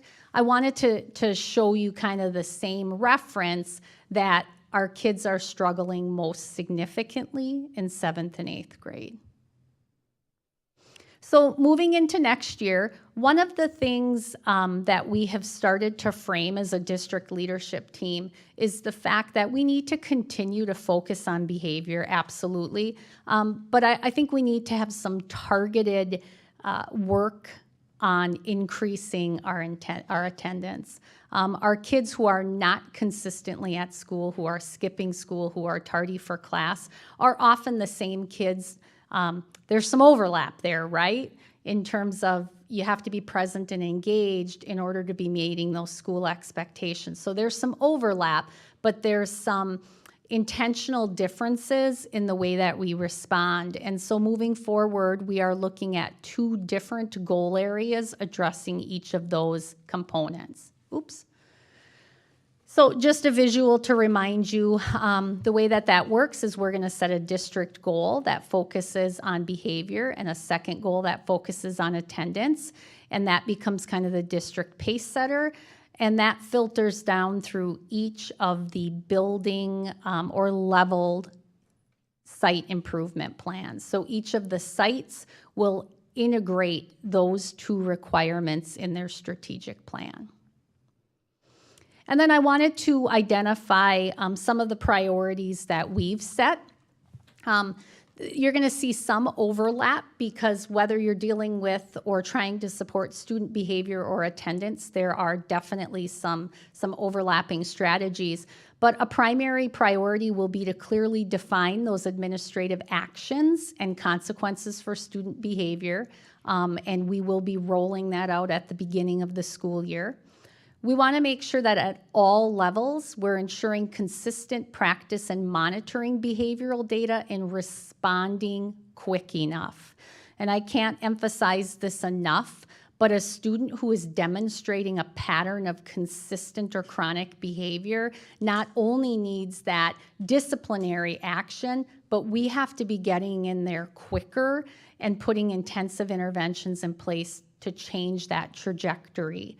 We're going to continue to work on all of those proactive things because those never become less important, and we can always do better to engage kids and support the likelihood that they will do well. We continue to expand our professional learning opportunities for support staff, teachers, and administrators. We're going to be targeting de-escalation techniques. We're working closely with our executive principal at the high school, Jen Potter, to really look specifically at that high school level. We're filtering that work down also to the Badger level, but really looking at, when we encounter difficult situations, how do we use strategies that result in the likelihood that students will do better, not worse, in those moments. And then we're going to continue to work collectively.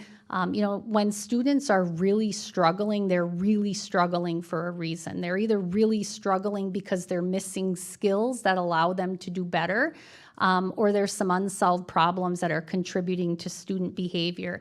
And you know that over time when you're responding with consequences, and those consequences are increasing in severity, and we have proactive things in place, and a student still continues to struggle, that tells us that they might need something more or different. We're going to continue to focus on strengthening the school-based comprehensive mental health framework. And one of the things that I'm excited about and really proud of is we, as a student services department, we've spent a lot of time this year reaching out and trying to gain access to some grants that are directly targeting mental health. And we were able to add a position this year for a mental health navigator. And a primary component of that individual's role is going to be working with families to help them gain access to affordable and accessible health care. That can be very overwhelming to a family who's in crisis. And when you call and there's a wait list and my insurance isn't usable at a place where there's an opening, what do I do? So we're working to decrease the likelihood that we have students with unmet needs.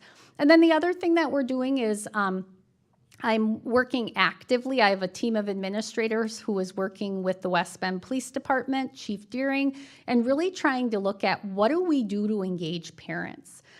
We've done some work already around internet use, internet safety. We have kids stumbling into situations in their use of technology that can become a very overwhelming and significant behavioral incident. And we need parents to know that that's happening and what they can do to prevent it. So as we go into next year, we're framing a variety of parent engagement events that focus on some of those very big high-risk behaviors, internet use, and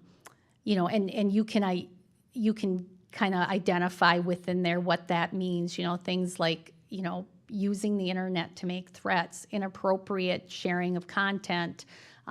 Sometimes our middle school kids don't realize when you put that out there and people read it, we have to respond to that, because even if you haven't identified any direct threat, we always have to be on top of safety and say, well, gosh, that could have happened here, and that becomes a behavioral situation that we respond to. So we're focused on that, and we're also going to do some work around proactive recognition of signs of drug and alcohol use. And then very similarly, my last slide identifies some of the same things in relationship to improving student attendance.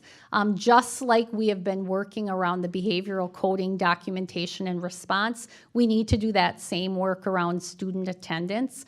I would actually guess that there might be more difficulties around some of our attendance than is captured in our data. We have students where it isn't just about skipped school. Like we think about skipping school, we're struggling to get some of our kids to come to school at all. So that's not represented in behavioral data. That's represented in our general attendance data. But I know that to be something that we want to make sure we're responding to. Again, the universal structures support the likelihood that kids want to be at school. I'm working with our school counselors around really building connections that go beyond the classroom. I have seen multiple situations where we have a student who is struggling tremendously at the middle school level, but when we can personally connect them to a coach in a sport, and I'm going to tell you, we have a lot of kids who are in the middle school level who haven't been able to access some of our youth sport options, and they feel a bit like it's too late. I'm in 8th grade, and I don't know that I can still join football. Yeah, you can, and we're going to help connect you to that coach and make sure that coach understands what you need to be successful. And I can think of countless examples where I had a kid that I thought was truly at risk going into high school, with behavior and attendance. And once they're deeply engaged in something that matters, they do better. They don't always do perfect, but they do better. And again, looking at intervention plans earlier, when kids are demonstrating attendance issues, we need to be able to intervene sooner. And we really need to focus on decreasing obstacles for attendance. You know, sometimes it's easy to default to the mindset of a student is not coming to school simply because they're choosing something else. I have multiple students at the high school who are demonstrating difficulties with attendance because they're caring for a toddler sibling at home. And they're not able to always get to school on time because a parent works in a night shift and that overlap in the morning isn't lining up. So in those situations, I don't want to just be responding from a disciplinary standpoint because for that student, I need to be able to intervene to decrease obstacles for attendance. And then, as I mentioned previously, we're working really hard, and I know this is not just a West Bend thing, but we want to ensure that kids who need something above and beyond what we can support them with in the school have access to. So we will continue to align efforts on that mental health, the comprehensive mental health framework, and having an individual who can more comprehensively support families in finding those services. And that, I think, is the end of the information that I'm presenting to you. Questions, comments, thoughts about priorities moving forward? So you appreciate the report? Yeah. Questions? I have a couple John? things. Sure. So if we go back to just some of the, you know, as you were kind of mentioning, the grade levels of where we see some of our issues, how are you making sure that it's an actual, you know, it's a real statistic and not just a failure to report or, you know, report the incidents basically? Because I've heard multiple reports from high school that, you know, things are not being reported, or, you know, maybe it's a certain, you know, student group or whatever that they've had too many, they don't want it on the record. I don't know what the reason is. I'm just, you know, making up stuff. But I've heard reports that they're not being reported, you know, like they should be. And I think that's a concern. You know, and maybe 7th and 8th grade, maybe Badger's just reporting as much as they can possibly report, because that's what needs to be done if you really want to get real numbers. Yeah. So I will tell you, as a district leadership team, we are working really hard to calibrate around those practices. And with that, we've communicated out multiple times, I don't want people to underreport. I mean, absolutely not. We also want to be thoughtful about how we're reporting. You know, and sometimes we have situations where, you know, a kid comes in the morning and they're already not in a place to be a great learner on that day. And when I talk about intervening, what would be good in those situations is that there's a plan in place so someone can intervene before they go to first hour and are disrespectful, and then stumble into second hour and they're disrespectful or they're skipping, where we're intervening, because sometimes those incidents become almost a drawn out longer single incident than a whole bunch of little ones. Now, that being the case, we're trying to delineate that in a better way, because I do think there's some question around that, where I've had building administrators say, well, I counted each of those, and another person saying, well, I counted one because it went on for an hour and a half. So that's our responsibility to better define that, so we're more likely to be comparing red apples to green apples versus apples to oranges, and we're doing that. But, you know, our message consistently is you report behavior. You report behavior accurately. And one of the reasons that we're working on the coding is because, and I'm a teacher person, I'm also a parent, I'm an educator. I mean, sometimes I might report in an elevated way because I'm really emotional today. And I can think of those examples. We've all, as a parent, had a day where it's like, oh, I was really irritated or mad today. So I called that a much bigger deal than it is in the definition. Now, that being said, I'm not minimizing how that person experienced that event, because as a parent, as an educator, when you're responding to challenging behavior, it's challenging. So that's why it's important that we're coding and defining behavior appropriately and accurately, so we're more likely to call it what it is and make better comparisons. Our direction will not change in terms of if there's a behavioral incident, we want to record it. Am I able to say to you without certainty that there haven't been incidents that have been missed? Absolutely not. I'm sure it's happened. Yep, and that's understandable. I just don't want. But that's not the message we want out there. Yeah. Is the reporting process a long drawn out thing that is very cumbersome for teachers to take on in the day? Because is there a way to improve that so it's easier for them to report these things so we actually get better numbers and we can actually figure out, what's going on? I mean, Yes. Yeah. it would be nice to have just, oh, here's my reporting thing. This kid did this, boom, it goes to a report and it builds it itself. Not only that, but generally that's occurring when they're trying to instruct. And we've even talked about a process to defer the report for a moment and try and call down to the secretary who's available if a child needs to be removed or something can't wait, that kind of thing, so that there's almost some immediate access for the student, for the staff member. And again, looking at the burden of reporting is another thing, but also the immediacy of the reality to stop instruction and kind of pivot and do that while something's going on. What's the process for some immediate action too? Well, yeah, and I know Tim has talked about how some of the new systems are going to basically upload the schedule on the stuff. So there's no reason we can't figure out a way to integrate the students, that are supposed to be attending that class to basically a grid, and you can just do this quick, get it reported quick, and come back to it if you want to defer it.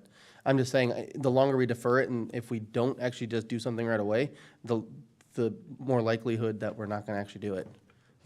Well, and I So- think along with that, anything that we can do to make the work more efficient and simplistic for our teachers opens up space to do Yeah. the And I know that's really just, hard that's work not they're like, trying to do. there might not be a software like that. I'm just throwing the option Yeah. out there, like, is there something, can we look into it? Okay, so next, I just had a question on this major behavior stuff. So one of the things, Silverbrook and elementary level, is inappropriate language. What is this inappropriate language defined as in there that they would be a major behavior? And I don't see anything like that through the high school badge or just, Yeah. So inappropriate behavior, actually, and I actually pulled some data on that, and I'll swing back to that data in just a second. But in the guidebook or in our description, inappropriate behavior language. at a major level. It's, So there's two different, there's minor and a major. So a minor behavior would be like a lower intensity incidence of inappropriate language that's not directed at somebody. So I used a curse word walking down the hallway and the teacher heard that. It's not directed at somebody. At a major level, it would be more profanity, inappropriate language, derogatory terms that are directed at somebody or used in reference to somebody. And then that would also capture, any kind of term that would be considered or could be considered racial harassment, sexual harassment, that rises to a higher level. and that's taken straight out of the handbook, correct? That, Like you were just reading, because I think I read that in the handbook today. I'm sure it's in the handbook. I don't have that in front of me, but No. I'm sure that's the same Yeah. language. Yep, okay. I just Yeah. curious what that was. Okay. I don't think I have anything else besides that. Very good. Other questions? Melanie? Oh, I did, sorry. Were you gonna go? I had one more thing. All right. John? I was looking at the student attendance things and, priorities to improving the attendance and the student behavior thing. Now, I had a request from a teacher to potentially, and I think I may have mentioned it before, of looking at,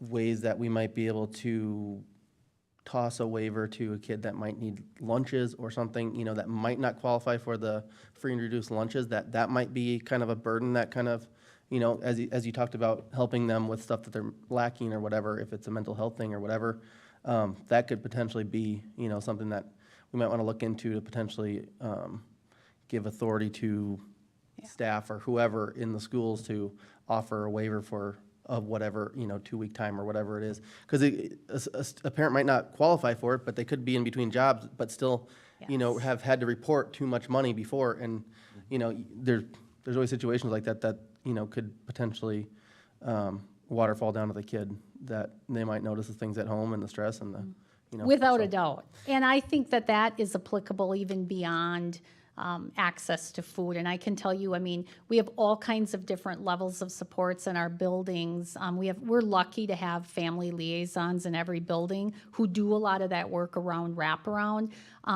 Sometimes it is about access to food. I've had students where it's access to clean clothes, and how do we support them in breaking down obstacles that are contributing to attendance and behavior. And I think that's really important because we absolutely know the disciplinary response has to be there. It has to be consistent and it has to be predictable. And yet, we have to have enough flexibility to say, hey, there is something else happening in this student's world, and our best way to help them get on the right path is to get that unmet need managed.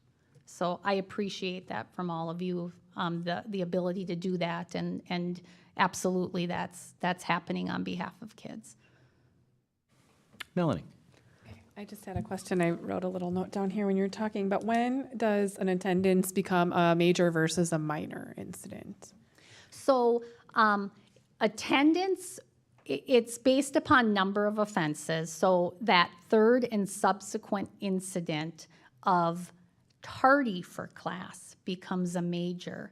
If you skip class once, it's a major. If you skip class and you leave the building, it's a major, and the disciplinary response is slightly more elevated. So we give a little more leeway around tardy for school because that happens occasionally in my household. That's not why we give leeway, but it does happen more frequently. But the willful skipping of class is different. So Emily, there are these various categories in the major behaviors, and we think of disrespect, insubordination, disruptive. I'm just curious, and it's obviously, it's the holy grail of data to have it all perfect and available immediately. And I'm imagining when I look at this, even though there are definitions, there's still some subjectivity involved. If a teacher, I'm going to say accidentally, puts something down as insubordination as opposed to disrespect, how big of a deal is that? In other words, I think the most important thing is that it be captured. Mm-hmm. And I'm guessing you don't want a skipped class to be, wrong, but we can put a lot of effort into getting this exactly right. Or I think it's back to what John was saying, we can put effort into making sure that they're captured and kind of perfected a little bit later. Is there a big difference between if this gets classified differently? It should still be brought to someone's attention. Can you walk me through that? So we're working on that. And one of the things we just talked about at leadership is we have to build that context also for our teachers. And we've got awesome teachers doing really hard work around behavior, but their biggest priority is not to define the nuance between insubordination and disruption. Yet, we want to equip them with the knowledge so that if a principal circles back and says, hey, I just want to touch base with you about this referral, they understand that the intent is that we're trying to be as consistent as we can be in our data process. Now, insubordination, disrespect, sometimes disruption, the overlap is absolutely there. So I'm sure there are times where the subjectivity impacts the outcome. in terms of how it's coded, but we are working hard to ensure that skipped class is skipped class. And, you know, some of those categories that are clearly defined are consistently clearly defined. Sometimes that is a principal going back and just debriefing that with a teacher. I've gone back to a principal and said, hey, I just read this disciplinary incident, and can we talk this through? I feel like this might be misrepresenting the student behavior. So again, do I want teachers spending tons and tons of time on is it disruption or is it disrespect? Not necessarily, but I think the increased context helps them and helps our administrators be more consistently accurate. But yes, we've gone back and changed codes, and I've gone back and called parents and said, hey, we called this incident this, and I don't believe that captures what happened. Great. Other questions, thoughts? June? Yep, I have a question regarding scope. So I've heard you say when they enter the building, we are monitoring the major behaviors. What about that time period before school or after school, like maybe on the bus or maybe an incident after school? Are those also represented in here or in a different way? So on school campus, yes.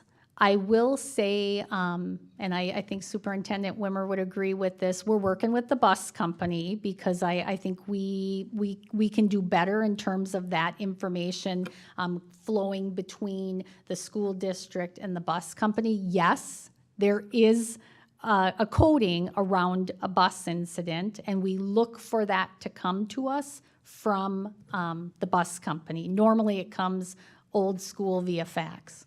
More directly to answer the question of scope, yes. Anytime they're under our supervision, sometimes the bus stops, if they're on a field trip, all of that. Athletic events. Even if it's an extension of their day, absolutely. So there's location codes, and then what Emily's getting at is we feel that the bus incidences have been underreported in the past. Underrepresented, yeah. Well, and we set a standard in the student handbook that they agree to for the bus specifically also. So, you know, those standards, I mean, they're in the student handbooks, and I think they're in the code of conduct under the student section. So they know that there should be, you know, if we're not reporting them, it reaches beyond the there's school definitely. day. The other thing I think sometimes people are a little bit surprised about when you talk about scope, we've had multiple situations where a student posts something using social media outside of the school day or has an exchange, and we deem that it has impacted the emotional, psychological, or physical safety of our school environment because of the context of the communication, and we will apply a disciplinary response. If you've said or shared information that is at all threatening, that regardless of when you do it, there's the potential for a disciplinary response. We've actually removed kids from school due to those types of things because of the severity of the behavior. So the scope is certainly extending to all aspects of their educational day, and sometimes a little beyond that, and that's also applicable with the athletic code of conduct. Thank you. Other questions? Thoughts? We appreciate your report and its thoroughness and your dialogue with us. Thank you. I appreciate the time. I had a lot less slides tonight. I thought I was going to be done in 12 minutes, so thank you for your patience. It's an important topic. We appreciate it. It is important. Oh, here, let me do this so you don't. Next on our agenda is the 2022-2023 Academic Performance Report, and Superintendent Wimmer will walk us through that. This is mine. That one's yours, that one's mine. All right. So in the interest of time, I have the next 8 items on our agenda. So here's what I propose we would do, is that instead of going into in-depth, such as Emily did with her end-of-the-year data and those pieces, that I would just highlight those components, do a little foundational piece. We've just, with tonight's action, hired a new director of teaching and learning. We'll bounce this topic back to committee, and then they will be going through, just as Emily did, so what are the next steps? So what, now what? What are the next phases of data? Because even though we're reporting on assessment pieces, there's so many more data points associated with academic performance. It's the grades, the AP classes, it's, you know, how many credits are being attained. It's much more comprehensive. There's actually a piece around attendance that's a predictor of that success. There's some new legislation around reading that needs to be unpacked and viewed through that lens. So I would propose kind of what we do tonight is just build a little background, make sure you understand the components, and then this will come back through committee and then to the full board with kind of the game plan of, so then what are the strategic actions and what are the recommendations for goals, that next iteration of goals? And the board should be involved in developing those. So that's kind of the tact I'm going to take tonight. Jump in at any time if you have questions for clarity around any of the pieces. But you hear a lot about STAR, and you've seen these results in every individual school report. They talk about STAR, they talk about their pieces that they're focused on for academic progress, but I wanted to put them together for you. So when you look at literacy, there's a multitude, and assessment comes a little bit later on the agenda as well as we frame the plan for assessments for the next year. But PALS is a universal screener. Universal screener means that all kids take it, and it's kind of the litmus test of where are they? How did they come to us, right? How are they starting the year with us? How did they come to us? What is their kind of first academic performance? So we use that universally. Sometimes a screener is those pieces you're weeding out. It's kind of a quick piece, and then there's benchmarking. I'm setting a level. Did the kids meet that level or not? Okay, so a screener is just telling me where they are. Benchmarking is I'm testing them against an expected level. And then sometimes progress monitoring. So I might be going with a small targeted group of students and doing progress monitoring. It's more quick, it's a more sensitive assessment tool that's gonna show incremental growth versus like a big Wisconsin Forward that's there. So you can see a variety of assessments that are given to our students, especially around early literacy and reading readiness. So I'm just going to go through what those are. So you heard me say the word PALS, and that has been a universal screener. I forget when it went into place. However, it is now no longer. This was the last year of PALS. That's something that the state supported. So schools need to kind of create their next iteration of that, and I'll talk that through. But just so you know, that is going away. So this was getting at, and I think the what maybe for people who aren't practitioners, it's like, oh, what are the pieces that they're looking at? So these are kids who are coming to us and we're looking for phonological awareness, right? The sounds and things. And those are all kind of beginning reading skills. It's given to our 4-year-olds in fall, and then there's a spring piece to look at that growth. So that's what PALS is. So when you unpack all the results, you can have a one district indicator of how are all of our 4K kids doing at those end of year benchmarks. So that's 76% of students meeting those. But when you unpack those, you can see there's certain strengths for our earliest learners in certain areas. So writing their name is clearly a strength, and then some other areas, specific letter sounds, rhyme awareness, kind of getting into detail areas. So when this comes back through committee and to the board, what we should be looking at are the indicators of early literacy and how do I unpack the data? Now, what's my game plan for getting at letter sounds? What are the strategic actions? And then where am I setting the next bar and why? So that's the conversation, kind of the next leg of the race that should be had. The STAR assessment, again, we're using that K-10 as the universal screener. And it's got two parts. The STAR early literacy are for our youngest, and then it converts into a STAR reading. So again, that's helping teachers kind of look at and monitor. They do a fall, winter, spring administration.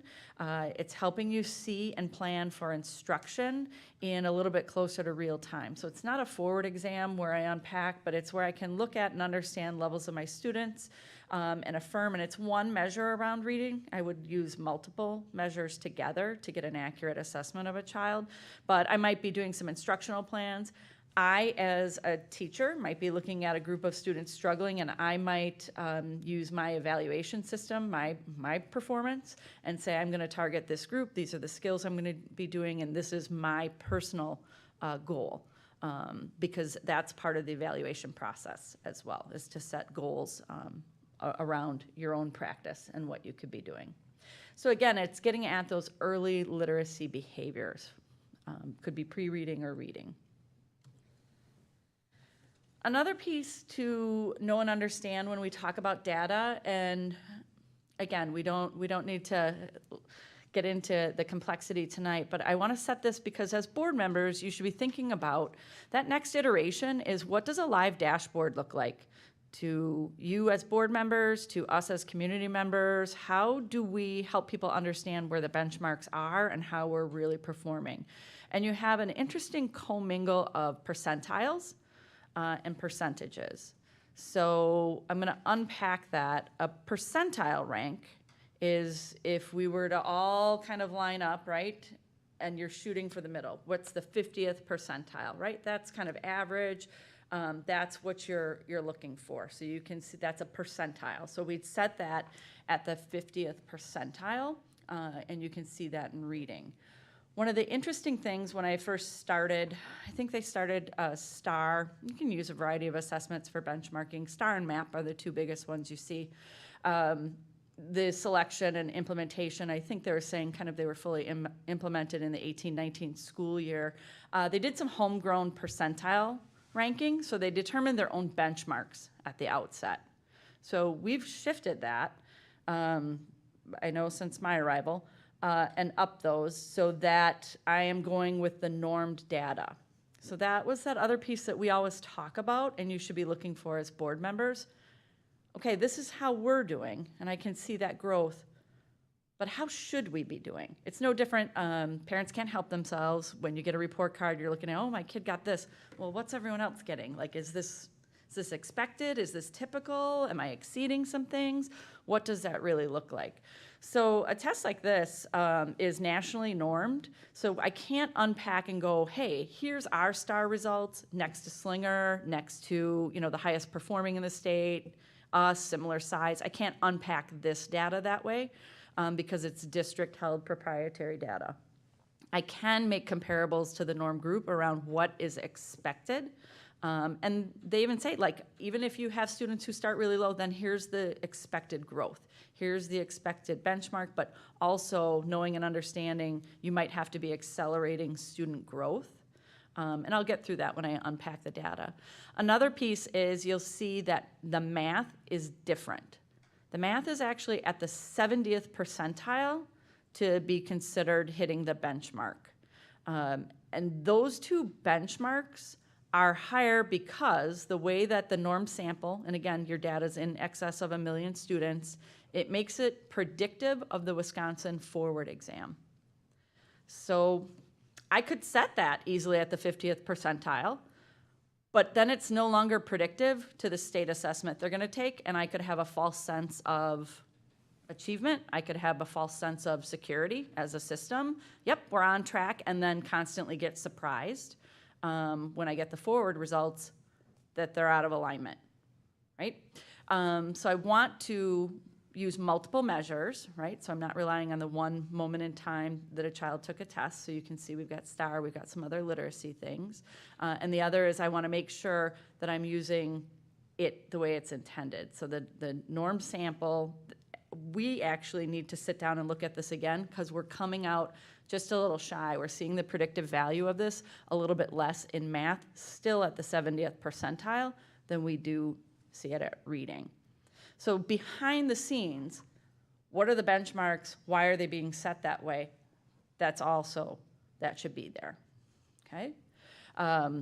So when we think about and work through at committee level and at board level, when we talk about goals, we're gonna talk about them multiple ways. What's the behind the scene, where that benchmark is, and why? What is that based on? And then what is our goal for the district? What do we hope to achieve? So this is the percent of students that are hitting that benchmark. So remember in literacy, it was around the 50th percentile, right? So you have students, and you can see we're growing in how many kids are meeting that expected benchmark in this assessment, but that's not good enough. I'm going to be really clear for our board and our public that that's not good enough. We talk about that with our staff. They talk about wanting to impact student achievement. They're working hard, as are our schools. And then how are we going to give them the tools that they need? So when you're looking at goal setting, you're talking and hearing from schools, those are the questions. What are you doing that impacts results? How do we replicate that other pieces? What could we be doing as a district to support your work so that you can do what you need to? All of those things are impacted. And then we should be providing, again, very specific literacy strategies, core strategies that we're investing in with our staff and our materials, as well as what is the strategic action, and then the next iteration of goals. We also want to look at our proficiency multiple ways. So again, any iteration of goals as we think about data and what's there. If you go across, I can look at kindergarten over time. How are they doing?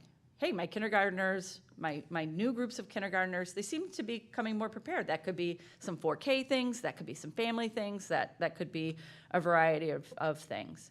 The gray box highlights kind of where we are now in K1, because remember, STAR has the early literacy one, and then it goes into a reading, so they're broken up.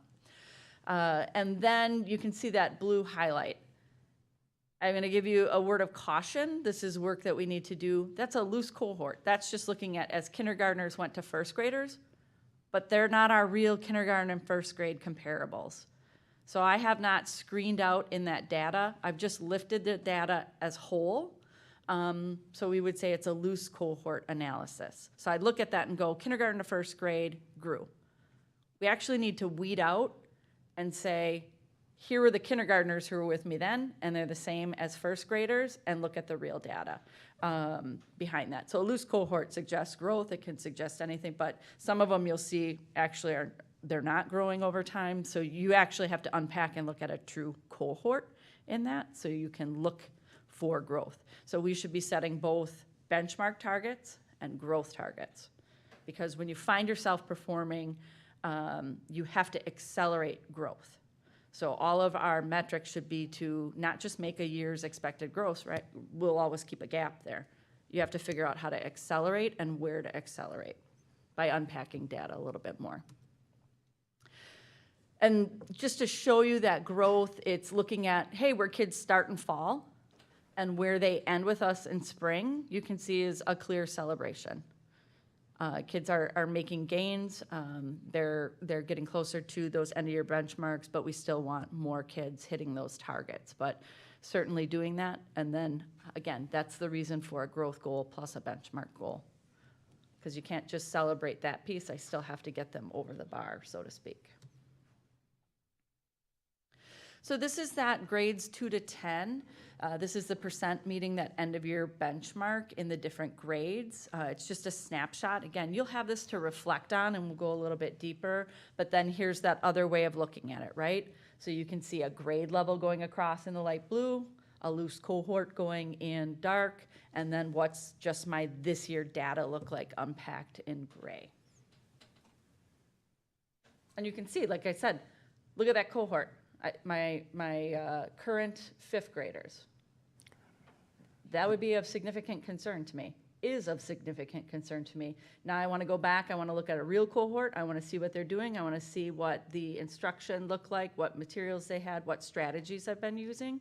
Another piece that we're seeing, and we'll talk about when we get to the goal setting, not just the classroom instruction piece, but there has to be a game plan for when students are struggling. What is the exact intervention? Too many times we threw in a cookie cutter intervention for students and it wasn't mapped exactly to what those needs were.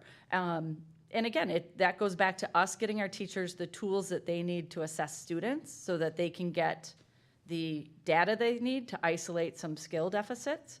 And then the next layer of who and how to intervene for that child. So often it's the classroom teacher doing that and doing some groupings and some strategies, but they have to be able to get at the information that they need. in doing that. STAR's one piece, but I'll go through another assessment where they're sitting down and reading with kids as well.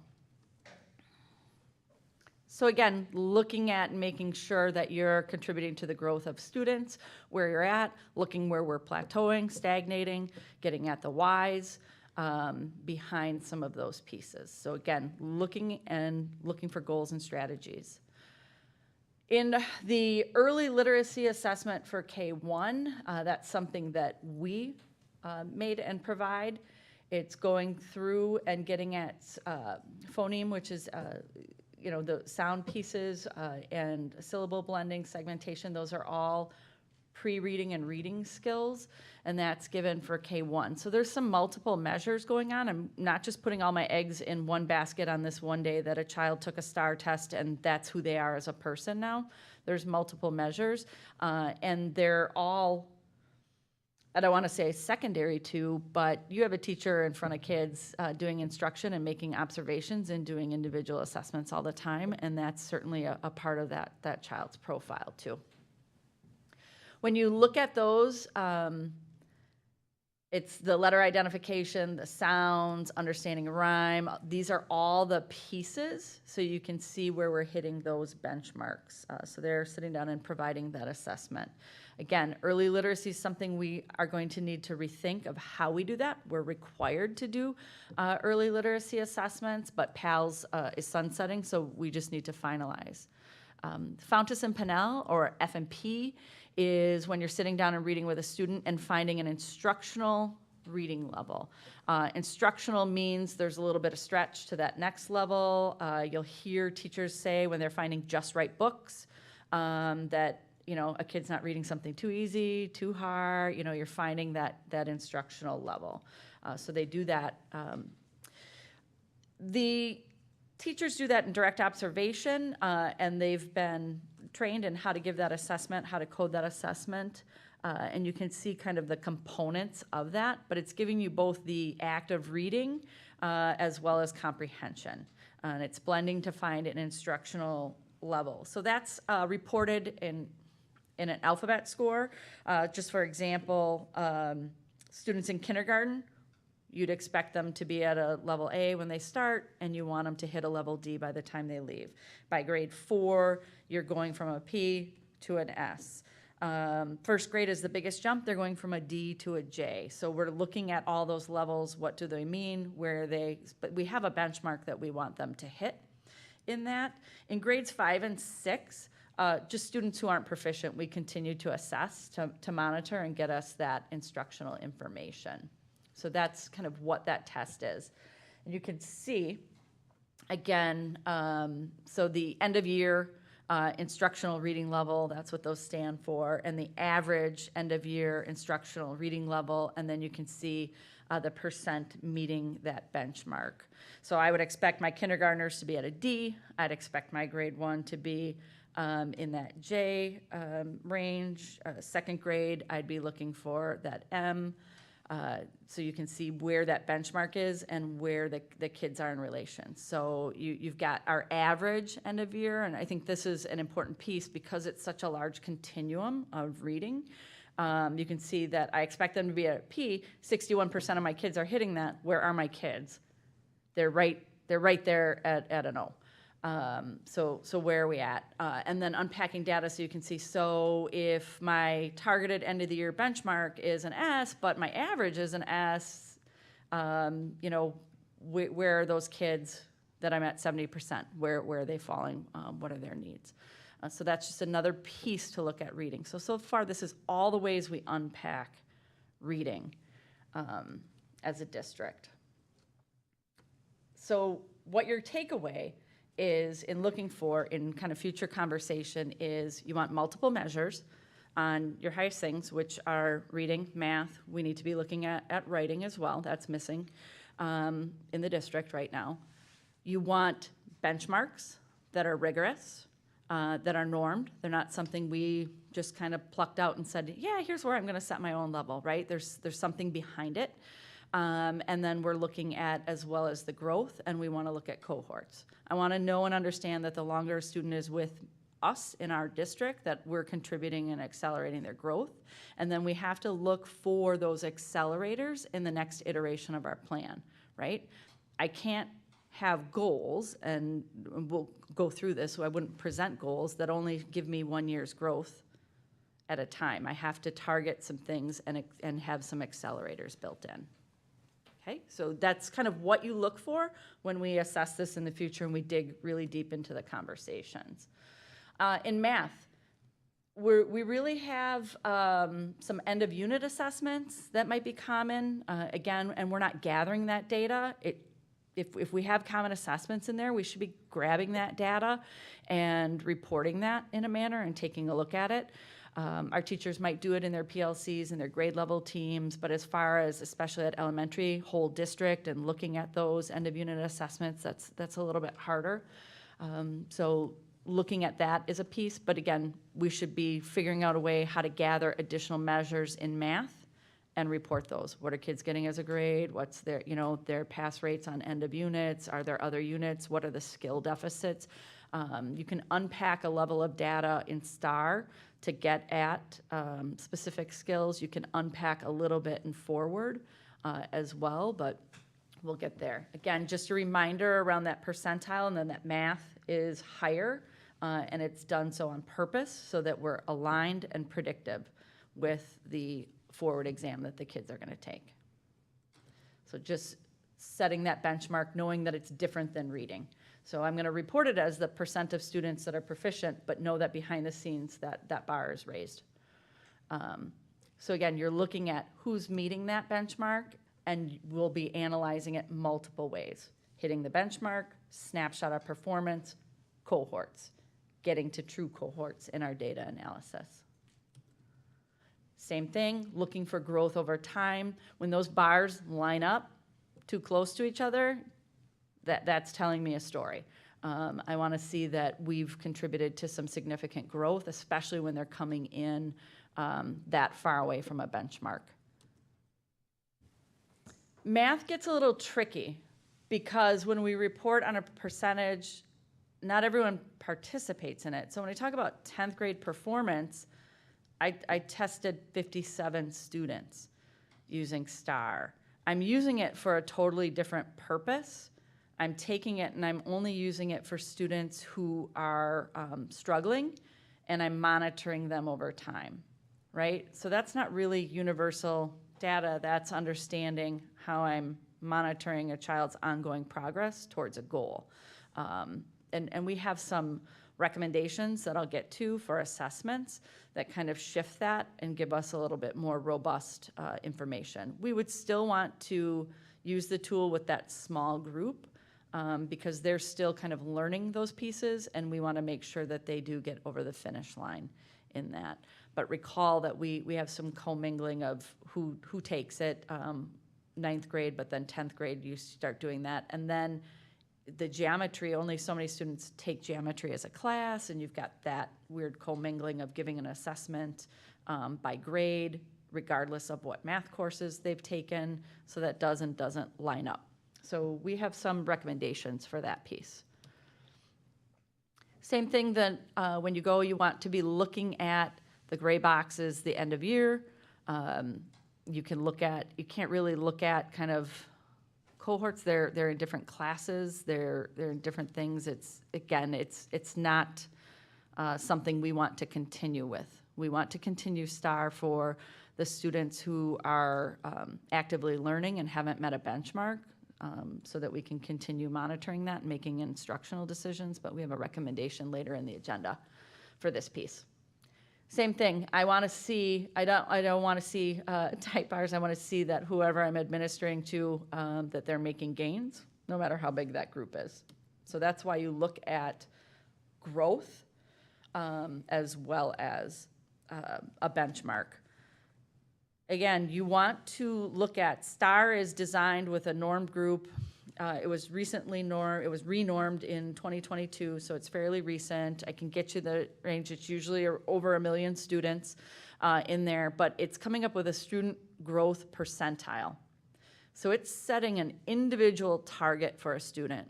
So if John came in as a reader, he already knew everything in third grade. He's blowing that out of the water. I still have to help John learn. I can't help that he came already knowing. I still am teaching. I'm still doing so. I'm going to take him where he's at and keep lifting him. Kelly comes in and she's struggling. I'm going to meet her where she's at, and I need to lift her forward. I might have to accelerate out that progress. She might have to do a little bit more in there. But in the data, it tells you expected growth. So they norm it to know that if you had a student of this grade who's coming and starting at this, here's what typical growth looks like. So you can look at and make sure you're hitting where that growth is. So I'm not just going, great, June grew on any increments of growth. I'm going, June had a target for here for growth, and she came in a little shy of that. And why is that? And what am I going to do about it? And what's June going to do about it? And how do I give her family some ideas of how they can help too, so that we're all kind of working on that. So that's why you look at not just that kids grew, but you're looking at measures that are normed around growth. So when you look at that piece, you can see 57% of our students are meeting that expectation of growth, but then where are my students? Where are they growing? So you can see the low growth, typical growth, high growth, and how we analyze that and what you want to be looking for. So that's a piece that needs to come to, kind of, like I said, committee and our next iteration of goals. Where are we? Where do we want to be? And how are we going to take multiple measures to do that? I think the largest thing is that for students, families have ongoing access of where their test scores are. So anytime a student's taking an assessment with us, that's shared through Skyward. That is our online student information system. You hear us reference it quite a bit. But families can go right in, and anytime scores are added, if you read the last newsletter, it was alerting them to end of year scores were added. Here's how to access. Here's how you find those. So that's right in Skyward, and that's right on our website. And then there's also some pieces for parents and families. So how do you understand this? How do you make sense of this? You know, we're really rooted in, like, I know what an A, B, and C is, but I don't necessarily know what, like, reading level J is, or where my kid's supposed to be and why, and what I can do to help that. So those are some of the next pieces, is not just access, but an understanding of the scores, and then some ideas. Because I've never met a family or a parent who isn't eager to know, well, what could I be doing? How can I help? What are you doing? How can I understand that? And what could I be doing? So making that really clear and accessible to families is also a target for us. Another exam that you hear about is a civics exam. It is a graduation requirement, and it is required by the state. So that is, students must pass that to graduate. The exam is embedded in U.S. government and law. It's generally taken during 10th grade, but we might have students who move in, students who, you know, took a different coursework, those kinds of things. And so we might be picking up some kids at the end of the year, reminding them, hey, you need to take this. They can find it online. They can take it.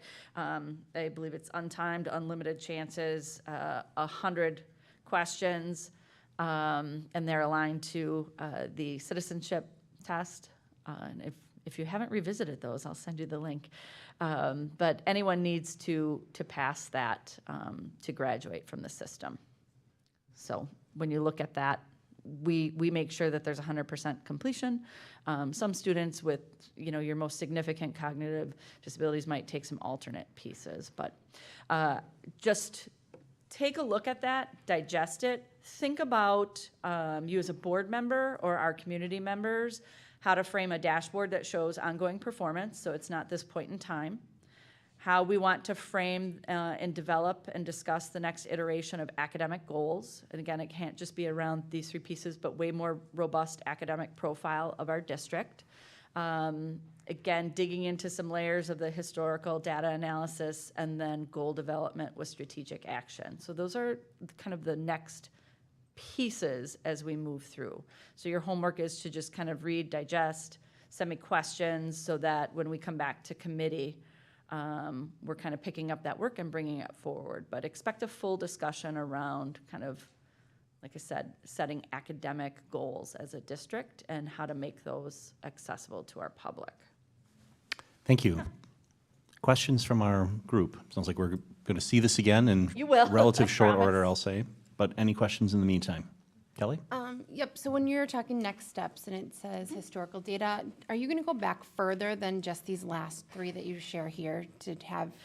You'll go back to the beginning of when the assessment was implemented. Okay. So we'll have STAR assessment for that. There's only a certain point I can go back. What I can't release right now is ACT and forward exams. So those are under embargo right now. So your individual scores have been released. And we have to sit and wait till those can be officially released as far as total group. So you'll have all of those, but some nuances of the forward exam are they made a significant shift in it. So I'm not going to go back. I'm going to go back to when they made that shift. So I'm looking at kind of apples to apples per se.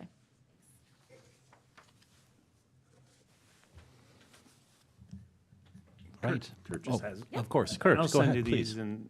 Go for it. But the true question is why, and it just seems we're getting worse. I mean, I've been on the board, so especially as you get past 5th grade, we're getting worse, and the question is why, and is it because we have some top performers in this district and I see Absolutely. that they grew by a certain percent, and they're getting scholarships and performing well on a college level. But we seem to have this crowd that either doesn't care, A little, sometimes that can be, or especially in are they adolescence. going into the trades? So is that the reason why, I know they need math and English, They but sure do. do they not care when they get into high school if they start taking some trades classes, which we're great at, placing people, but they could care less about taking this test? Sometimes So you I'm do just see trying to that. unpack. Yeah, sometimes you see that onset in adolescent grades, and every district kind of can experience that adolescent dip and understanding and making meaning. But then that's on us to help students and families understand how to make meaning of that. You know, and you'll see like, okay, if you get proficient in these, you can opt out of an exam at the end. Or what does this mean for future coursework that's open? How do you really get at making meaning for assessment? That's a piece of the puzzle too. And how do we use multiple measures so that I can discount that almost, and I can say, you know what? When I line up all these things as well as grades and that, this is telling me a picture that's aligned, or I can see the one variable that's sitting outside going, this is not what I see in grades, this is not what I see in these 2 other assessments, something is not lining up. So you heard us talking about exploring, like I have to relook at that 70th percentile being in alignment because I'm not seeing as connected with Wisconsin Forward. So what's out of sync there as far as predictive value? All right. Thank you for the report. We look forward to the next iteration. Yeah. And That'll be the exciting work. And we can move into the superintendent's report. Sure. I might as well just stay here. Let me grab my report. Tonight you heard a little bit about reconsideration committee from the public. And we certainly have been receiving emails. I would encourage anyone who has feedback to continue to send it to myself. Feel free to send it to the board members as well. But the 3 reconsideration request committees completed their work. They reviewed the 57 bus at Badger for ELA, the 57 bus at East and West for both ELA and library placement, and the Kite Runner at East and West for ELA and library placement. So just as you reiterated, you know, we can watch those online. It was a significant amount of time and commitment. So anyone who volunteered, I know that I speak for myself and the board. Thanks for volunteering your time to be part of that process. According to our policy and our administrative rules, the committees make their recommendation to me. They just delivered those late last week. I now take some time reviewing what their recommendations are. Just because they recommended it doesn't mean it, so I have to do that review, and then I'll make a recommendation to the board based on that. In addition to that, this was the first time reconsideration process was utilized, don't quote me, but I want to say it was almost a decade. the last time that we did it. So part of our process should be meeting with anyone who was part of that or others, just as you heard tonight, to understand how was the process, what could be improved about the process, so that we can bring that back to policy and curriculum committee and talk about that to make sure it's up to date. Again, hasn't been invoked in a long time, so that needs to be reviewed so that we can make future recommendations through both, again, curriculum committee around process, policy around language that would support that. Because again, you heard around the organization, the who, all that spelled out in policy, and did that fit, did it not, what worked, what didn't?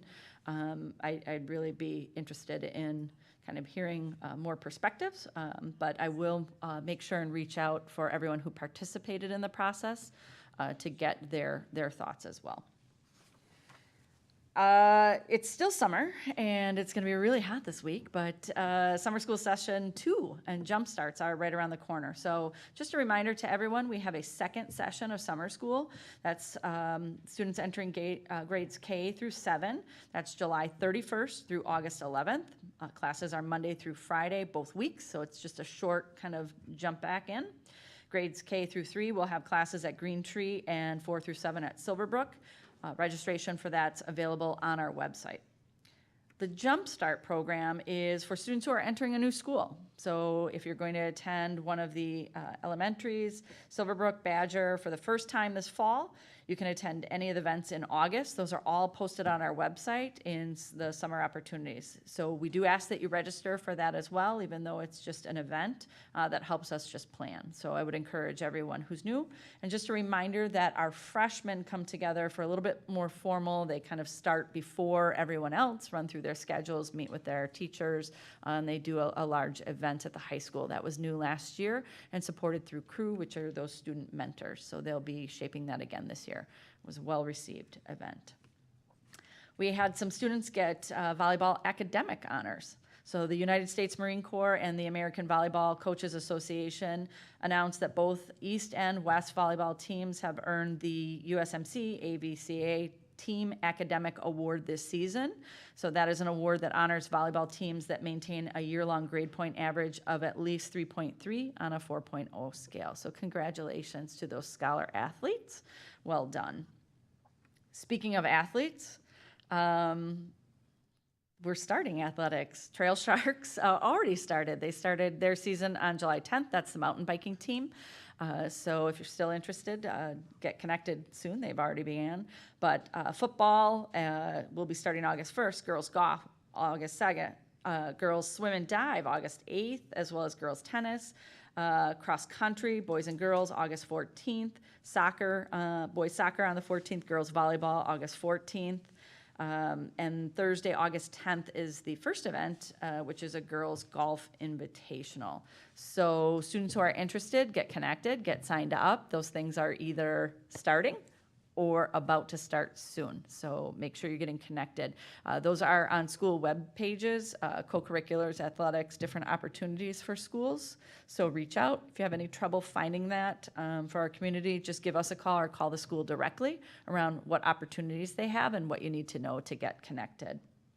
Also, an important piece is Assembly Bill 321 was signed into law. It outlines new literacy requirements and supports around instruction. So we're going to analyze that in relation to our current practice. We'll unpack that a little bit more in curriculum committee in relation to current work, and then bring that forward if there's any other pieces for the full board. But just there's an awareness of that, and we'll make sure that we're educating you as well as our staff around components of that bill. That's all I had for my official report. Right. Any questions on the superintendent's report? Yeah, I would just like to add, you know, as far as the policy or the committee goes for the book review, I think it was completely skewed. I mean, looking at the people that were involved and the people that were selected for, you know, basically the opposing side of what I would go with. I mean, it was basically comprised of all teachers union people or people that have already outspoken saying that they were against what, you know, I wanted to change, or a groups of, you know, that thought were inappropriate. And as far as that goes, I strongly believe that this is completely against our controversial issue. And And I I'm was just going to set read the for a report. definition. Controversial definition is issues which arouse strong feelings and divide communities.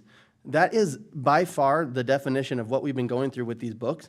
And I can see multiple pieces of the controversial issue policy that. I'm going to ask you to reiterate that during that space. We've got that first reading, and it's completely aligned to that topic, just so we're not, people aren't accusing us of having a discussion outside of. And I would encourage everyone to recall those, John to restate those, and that we engage in a discussion around that at that time. Very good. Thanks, John. Other questions? Then Superintendent Wimmer, I think we can move to the next item, which is Student Family Handbook, correct? Yes, so Nancy Kunkler is, I would be remiss if I didn't say thank you to Tina Van Roo, our District Assessment Coordinator, who compiled data as well as that presentation, has been working with us around thinking that. So let me give those delayed thanks.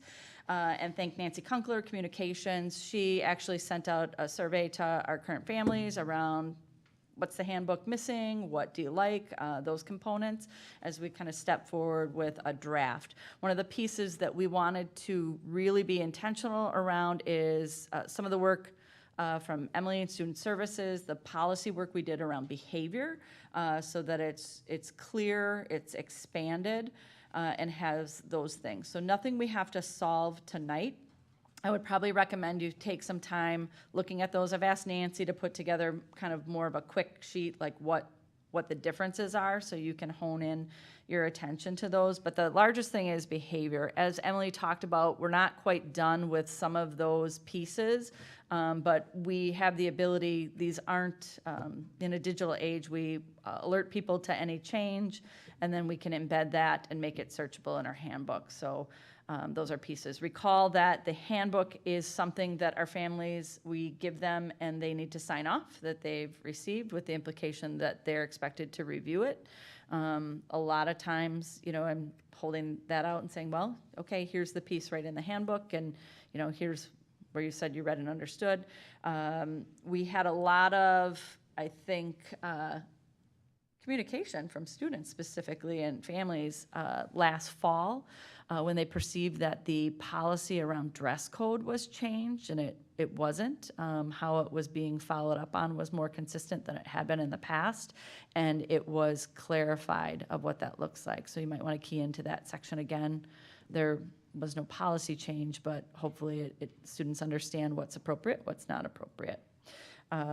Into those. So take some time, give me your individual feedback. We can certainly bring this back, but I'd like to get it out to families. So let me know if you've got any immediate concerns, again, knowing that we can continue to expand. But let's set a time frame for just, maybe 10 days for you to give input feedback, so we can make sure and be in attention to revisions before I bring that. And the input should go to you or to Nancy, or? You can send it to either of us on that. She's more, at this point, the style. If you're wondering around content or anything, just send it to me. Know that it doesn't have the photos and pieces throughout. You're looking at kind of straight content. Your page breaks might be a little off, that kind of thing. Don't worry about those. I'm asking you to key into the concepts, specifically some of those expanded pieces, kind of wear all hats, a parent, a student, a community member, a staff member around that. Questions on the handbook? So we'll see this, excuse me, you'll see it come back. Yep. Great. So get me your feedback in the interim so I can make those changes and launch that. Then we've got the 2023-2024 assessment calendar. Yep. I will ask for approval at an upcoming meeting for this, and I wanted to highlight, you heard me talk about some of those assessments, but kind of shown you as an attachment and in the context multiple ways. In the past, in our handbook, and you saw me holding it, it says we'll add chart here.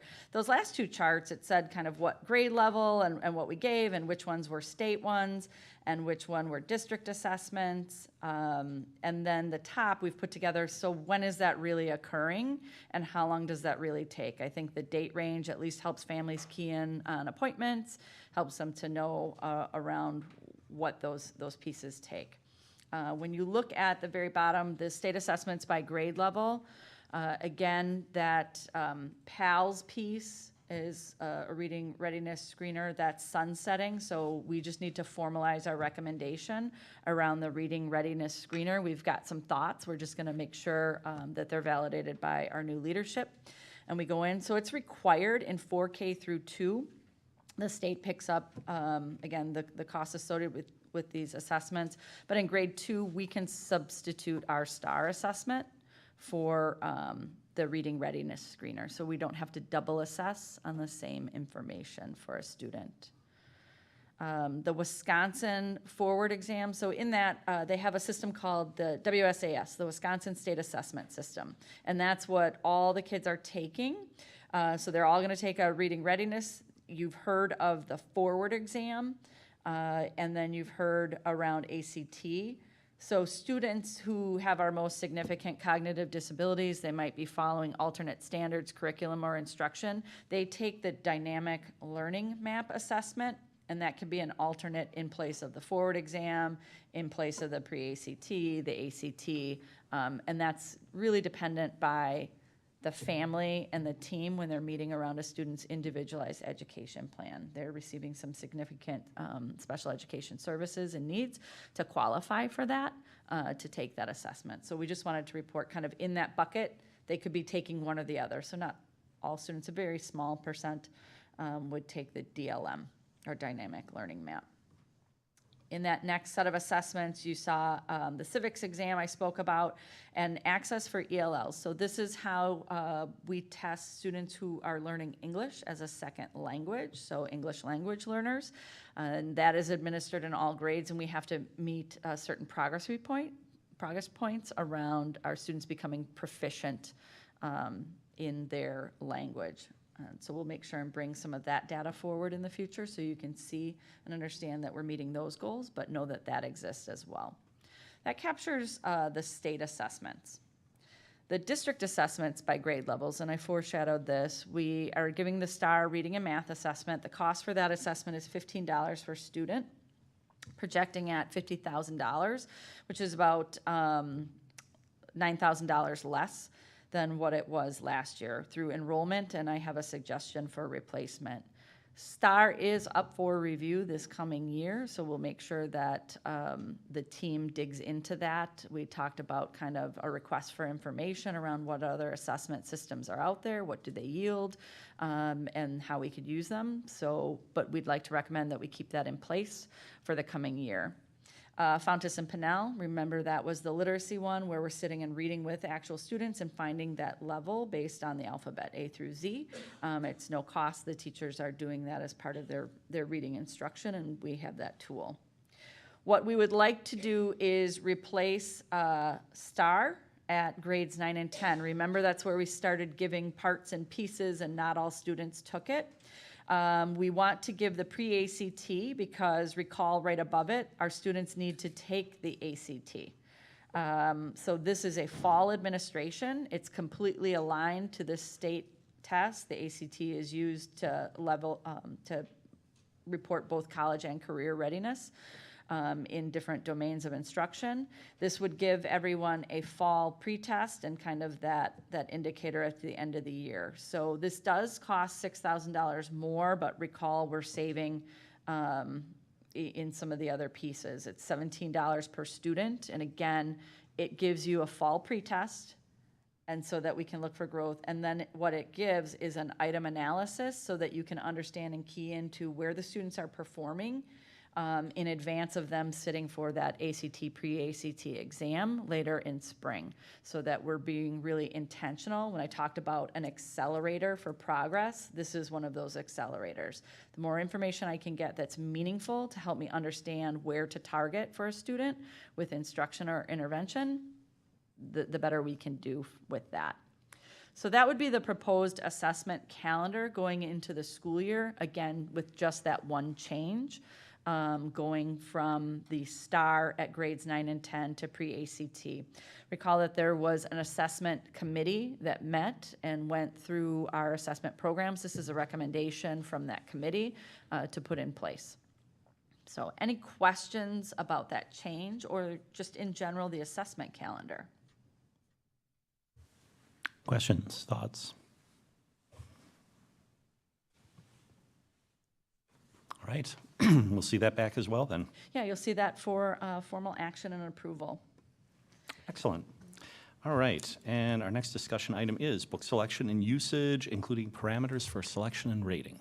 Yep, this was an item that John actually worked with us on. He talked about the intersection of the state statute and kind of that expectation, and a little bit now in the report talked about kind of where do we set the bar, how do we set that, and the board not wanting to act as individuals and not, feed one group or other, but how do we set that bar? We've got some policy language, committees, curriculum committee, policy committee have worked on, and we still need to frame like what's excessive, what's this, we'll get to that in language, but how do we do that in a manner that's representative of our community, what we expect for our students to be exposed to and educated with. And then we were saying there is not a magical system in place yet. I think we should all kind of invent one. Everyone is kind of having the same conversation. But there are some pieces. So I unpacked some of the definitions that we discussed as part of our policy work. You'll see there. You'll see those in the policy later. I unpacked the statute that kind of defined what and where those things were. And then also included common rating systems, right, that people are familiar with. There is no, right now, the ratings around books are you're either going on to look at a review or you're finding a system that may or may not be mapped to represent your family. They might have some political underpinnings, that kind of thing. Now, we talked in policy around making sure our families knew and understood where to find those. Not that we subscribe to one tool, but we wanted to make sure families are aware of all those other pieces as resources.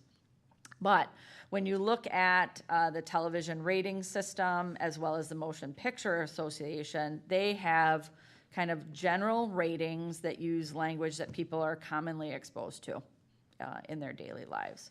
So I think to that, we just need to think about how we want to take that next step forward.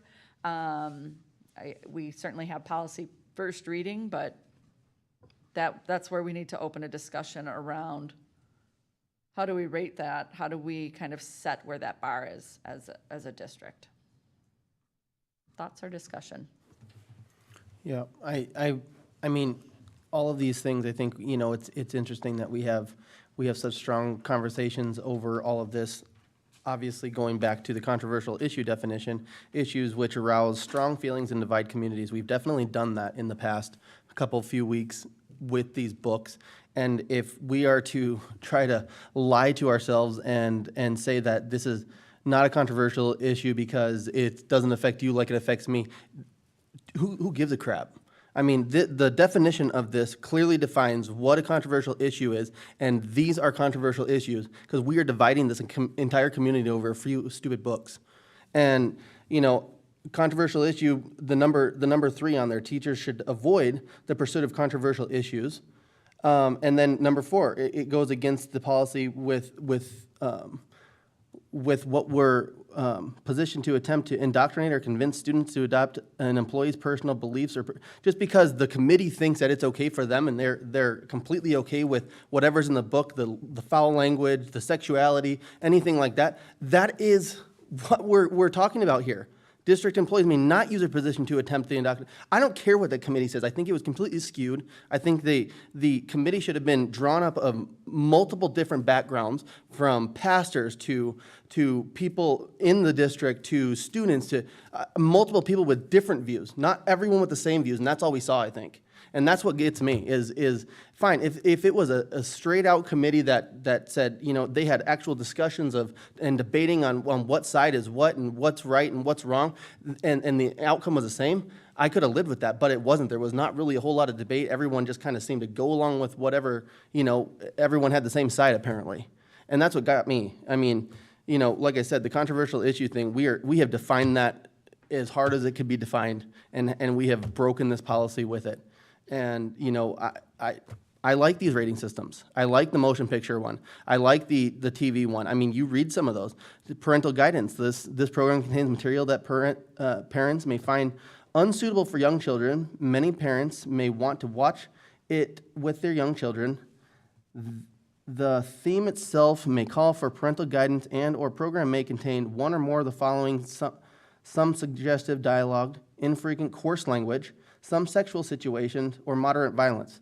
I can say all these books probably would check that parental guidance situation. Now, parental guidance over 14, yes, that's another thing, and we get stronger language, but any of these books that are in Badger go against the parental guidance side.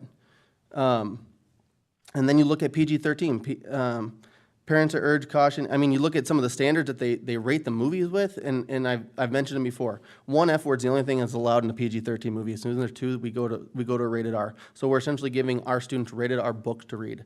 And I think some of the comments had alluded to that as well, as they're in adult sections, they're not in student sections, and that's for a reason, you know. And then you look at 948.11, state statute exposing children to harmful material or harmful descriptive narratives or narrations. I mean, that, you can't really say it any clearer than that. I know that there's stupid stipulations and exemptions because of libraries and whatever else. I think that's complete garbage.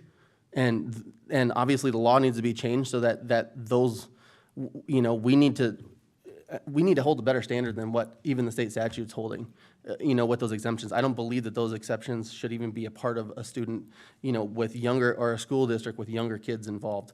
I mean, we're not holding any kind of standard just if we go with the state statute. Besides, there's a guideline there, and if we just look, we can use that to look past the, okay, we can accept, we're gonna do it because we have an exception with a portion of the libraries and you know, education facilities. I completely 100% agree with that thing. So, I mean, we have multiple standards laid out here, and I don't think we're following any of them. Melanie? Sorry, I heard you move towards your microphone. I don't mean to call on you if you don't. No? Are you? Yeah. Thoughts? Or? Yeah, I mean, I have some thoughts. I do think, I did mention to you also the movie ratings. Like, I know books don't have like a true rating system that is standard. And I think that would be something to look at when talking about how much is too much or what's excessive. You know, like John had mentioned, like one F word would give it, you know, anything more than one F word would give it an R rating, you know. So I think that if we are looking at the books and they're having more than one F word, they should be considered R rating, you know. And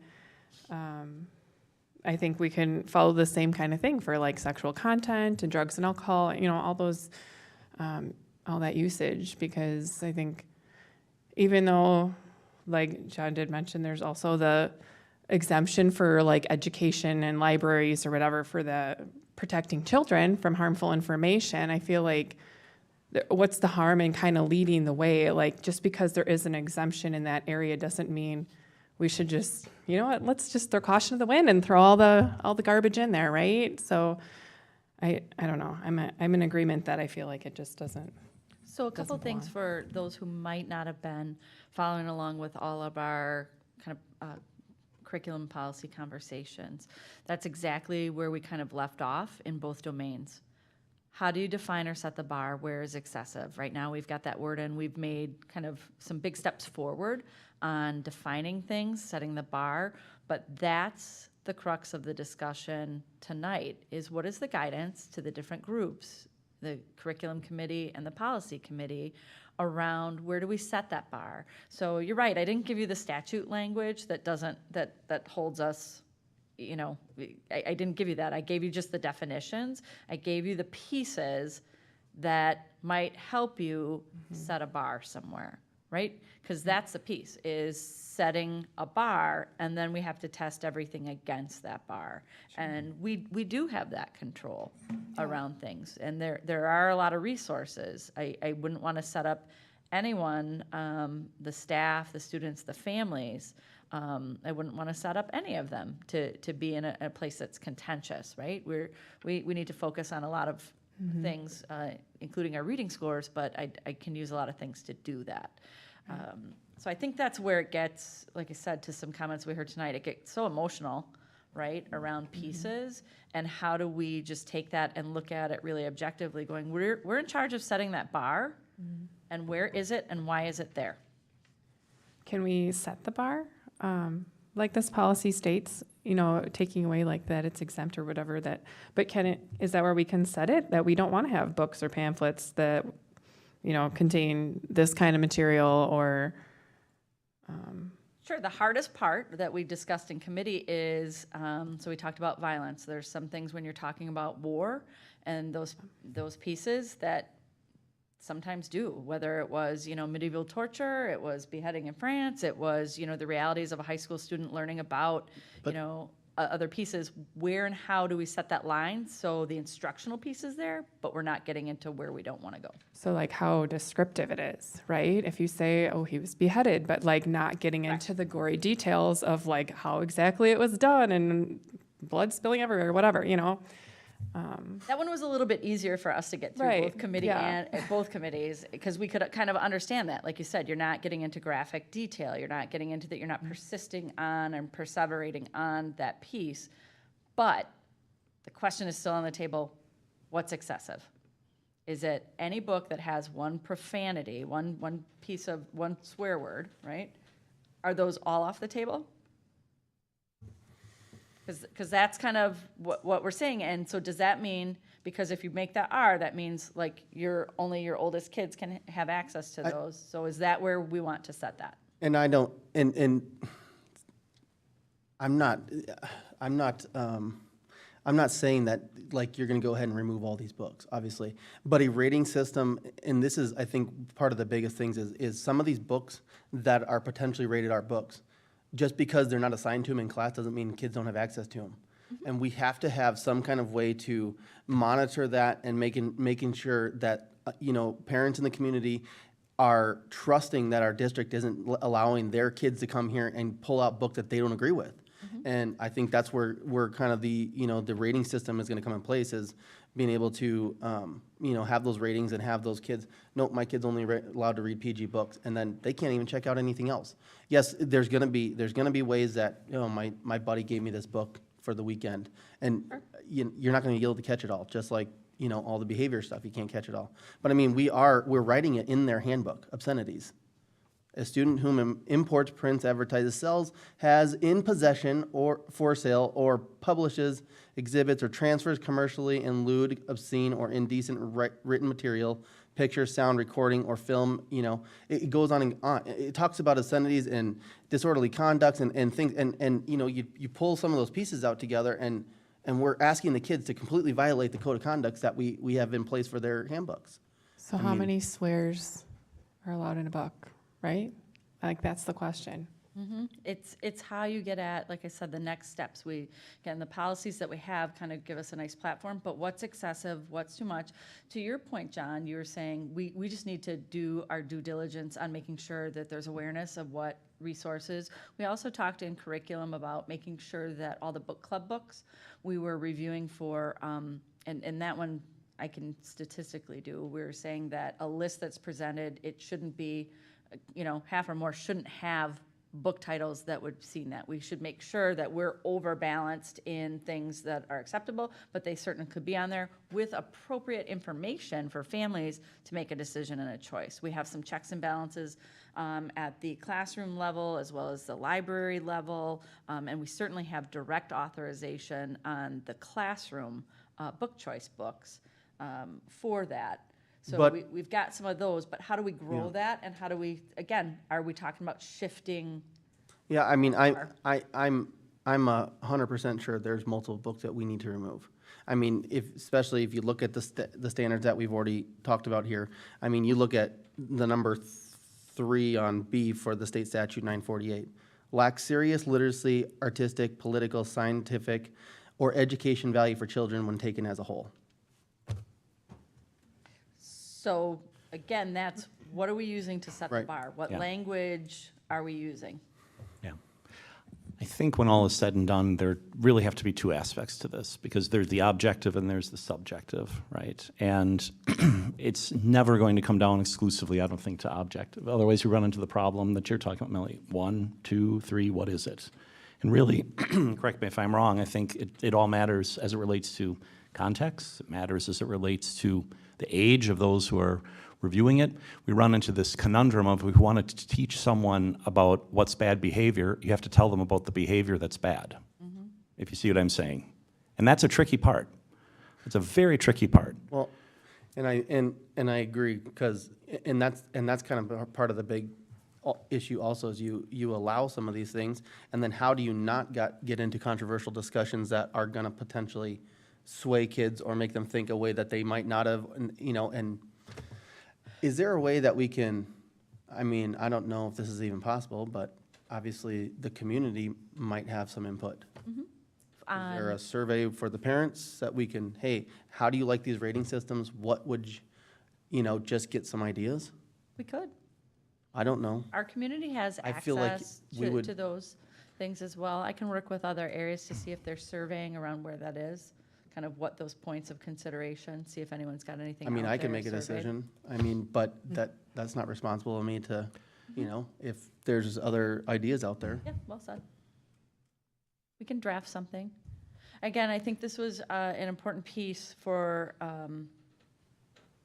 our community. We've been talking about these in Curriculum and Policy Committee. We've certainly been hearing from our public and want to be responsive, but that's why we have ourselves taking a first step on some of the policy readings. We don't want to not have the momentum to go forward. We know it's not perfect, but we have to keep moving forward. So we will get to the policies, but I think we have to really have that conversation of, what do we use to set the bar? And it comes down to, can I have a book in schools that we've heard about the N-word, we've heard profanity, we've heard about, different descriptions of different things.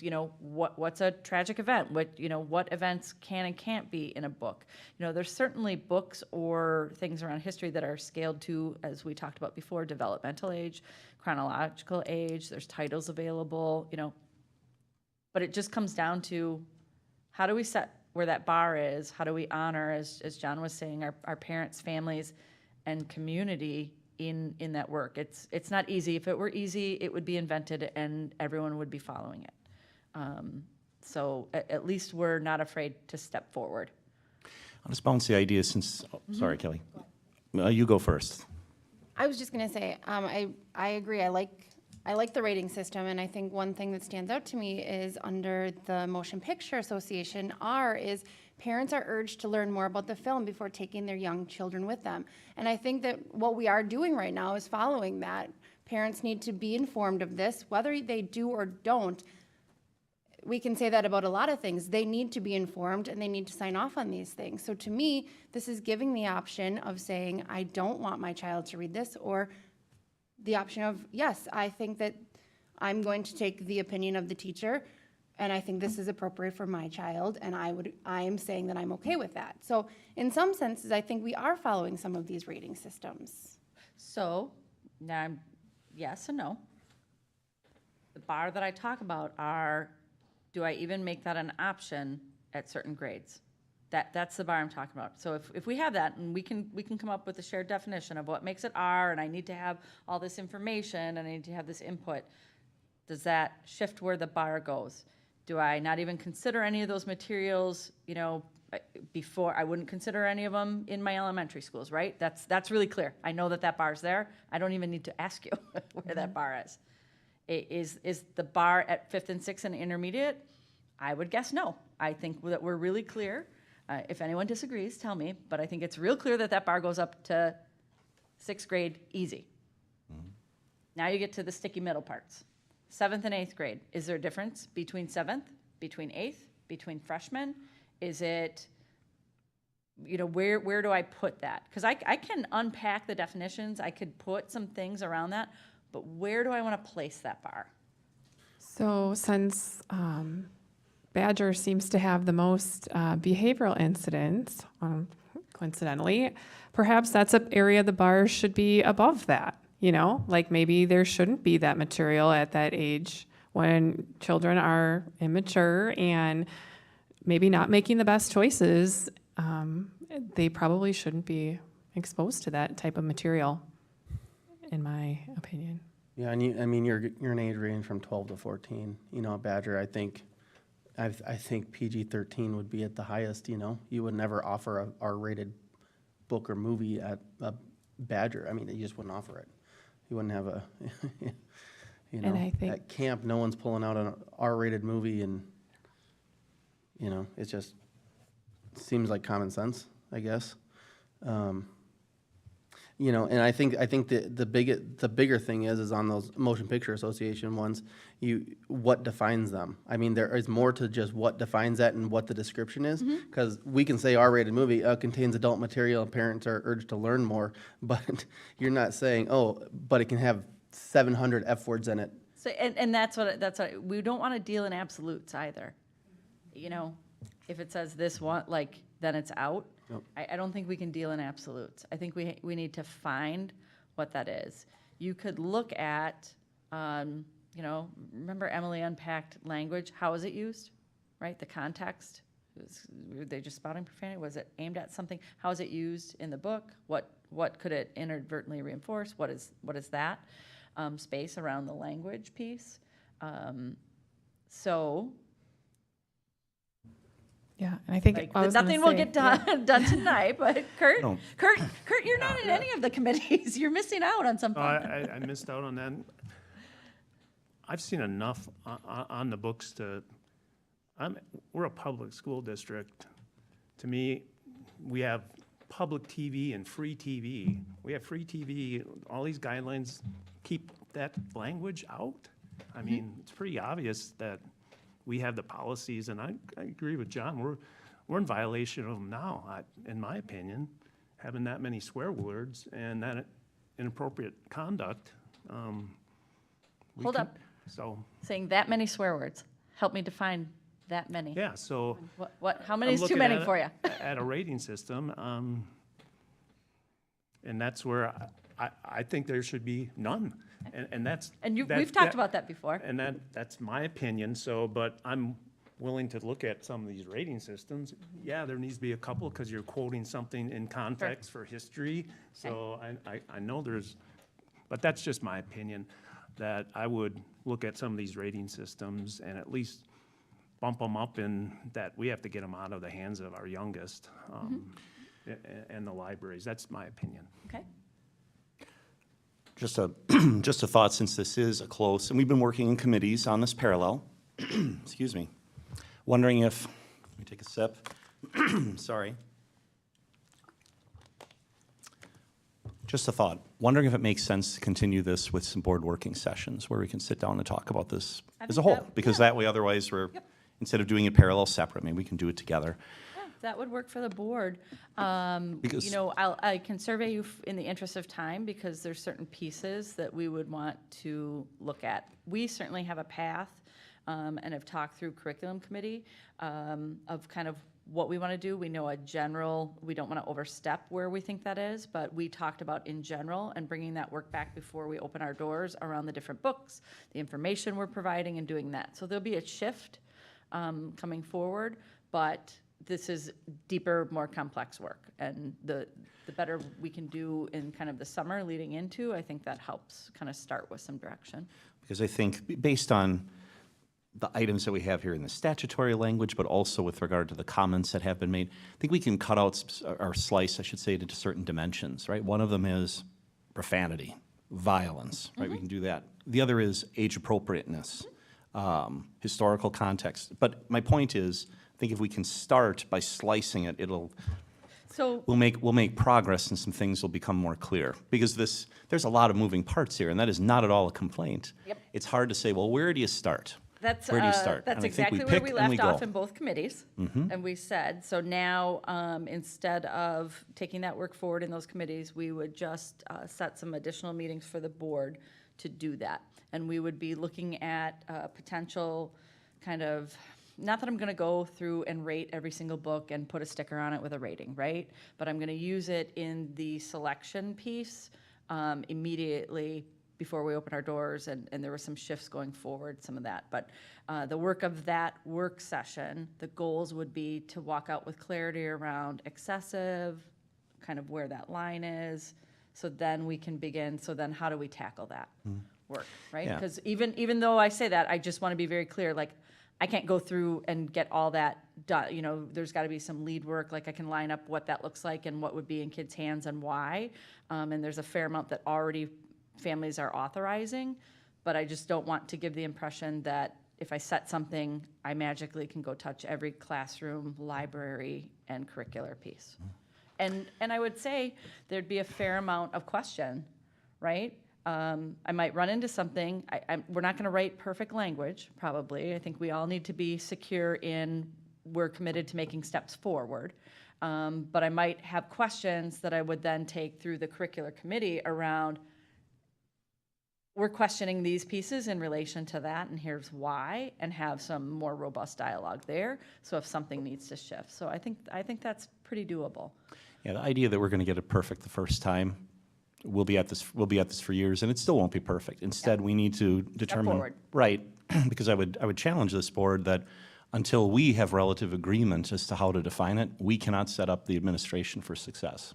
In the interim, what I can do is reach out to families and community members in multiple channels and ask, and I'll engage with area superintendents around how they ask their community for input, what does that look like, and talk about engagement around that topic, because, you know, it's always so, I know how this board feels around, you know, there's an opportunity for public speaking, but there's no engagement in that and in that conversation. So I know that's the piece that you would want. So I'd put together a plan for that engagement and what that could look like. If I have that in advance of when I can secure a work session, then I will continue to share and kind of get your thoughts on keeping that ball moving forward too, for that. Other thoughts? I would just say if there's any way, like, I don't know how many people we'd be able to get engaged, but, you know, I'm sure we have a whole list of books that we have in our district that would be potentially, you know, we can divide and conquer and get a whole group of parents together. We still got time before even the end of the school year. I'm not saying that this is going to be completed by the school year, but I'm just saying you divide and conquer, and if there's some kind of rating system, or, you know, I know there's resources out there to say what words are used in here that might be offensive to people. You know, we can get lists and potentially give an initial rating of something, and, you know, then dig into them deeper. An easy way to do that, and something we've talked about internally, is, like I said, there's all those other rating systems specifically for books, not declaring one solid, but for us to do the work of intersecting those and seeing what's coming across on those different lists from all different avenues. So it's, like you said, it's automatically just a little bit more representative as well, and kind of shines a light somewhere. I just want to add something about like the book ratings too. You know, sometimes you see young adult and like people think of that as teen, right? But it's not. It's like young adult. Like, hi, I'm 18, 19, 20, 21. That's a young adult, right? Teen is like a different category. And so I think adding in the young adult is not necessarily, school is not necessarily where that belongs, right? Any other thoughts?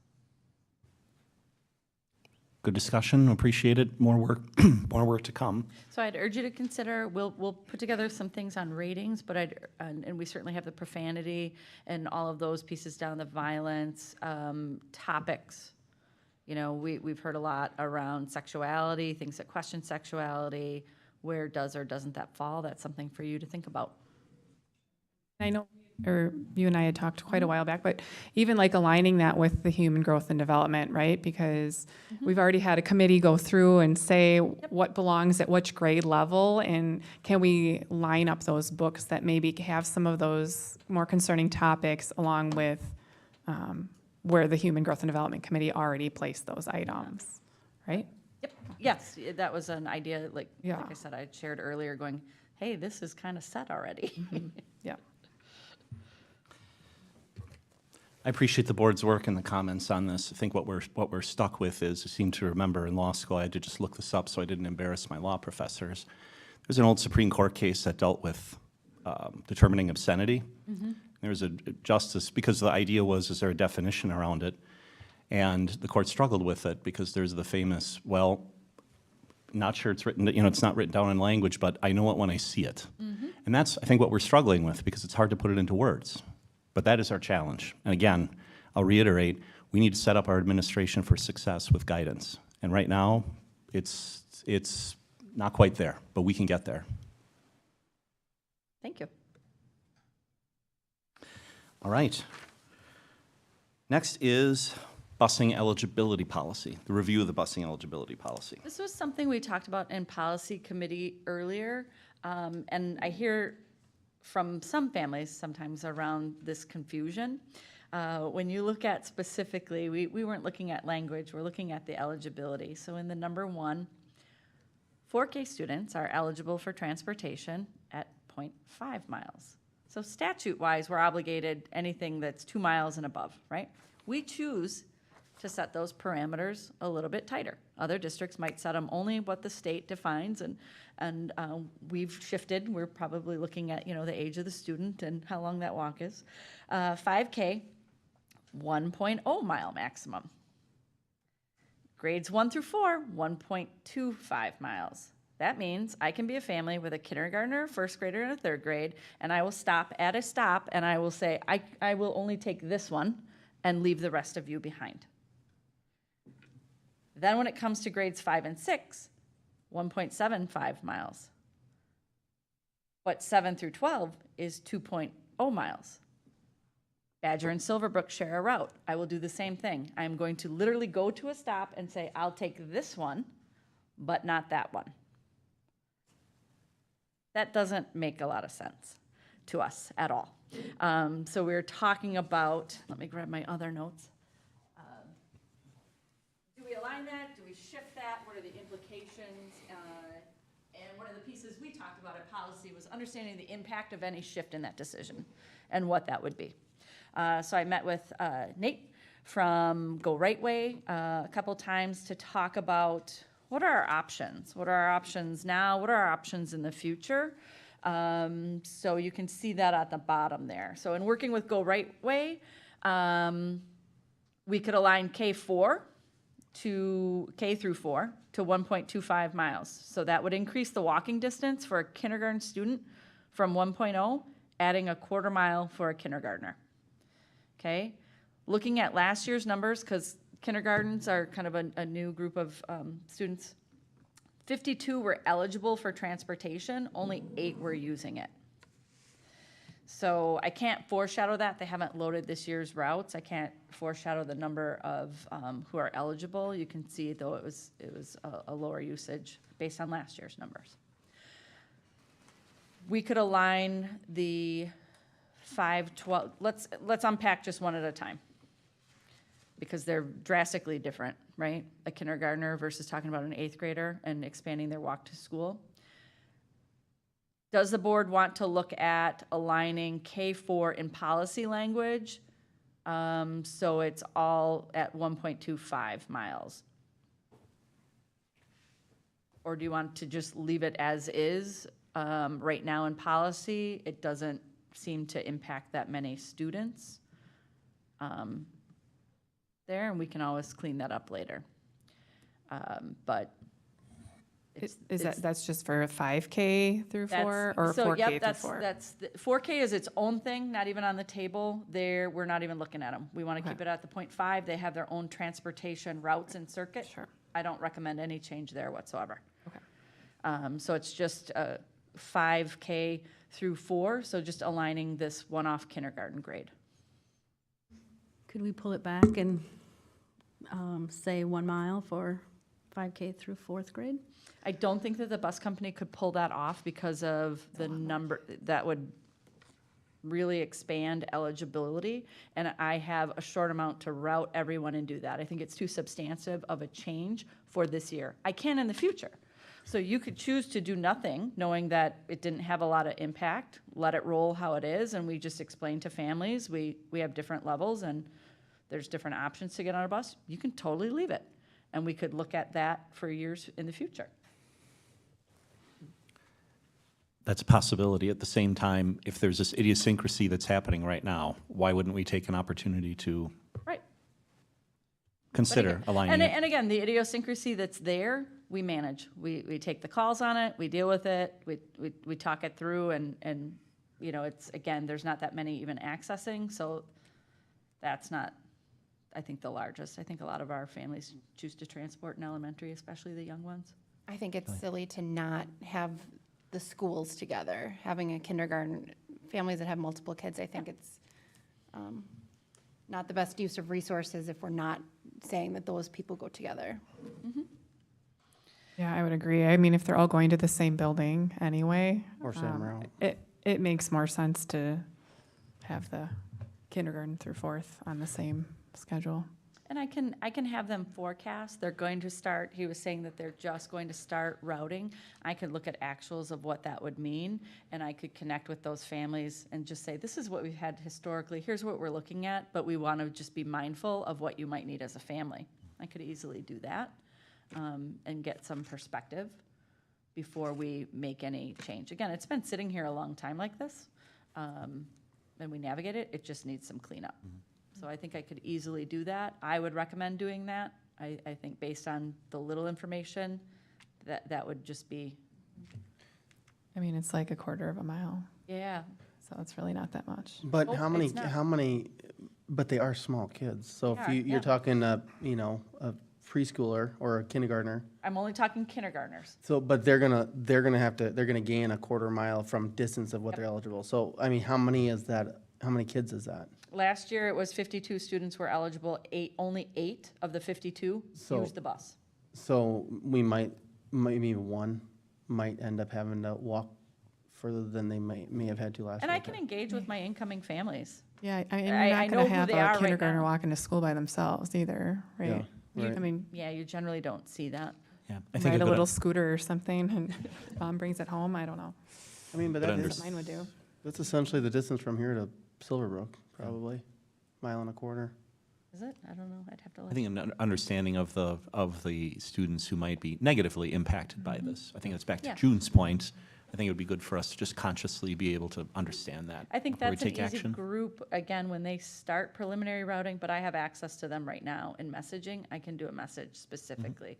Again, our intent isn't to, it's a cost-saving measure for districts when they go up to that 2 mile and, you know, but I don't need that fix in the budget for next year. I've already balanced, so I don't need to do that to someone.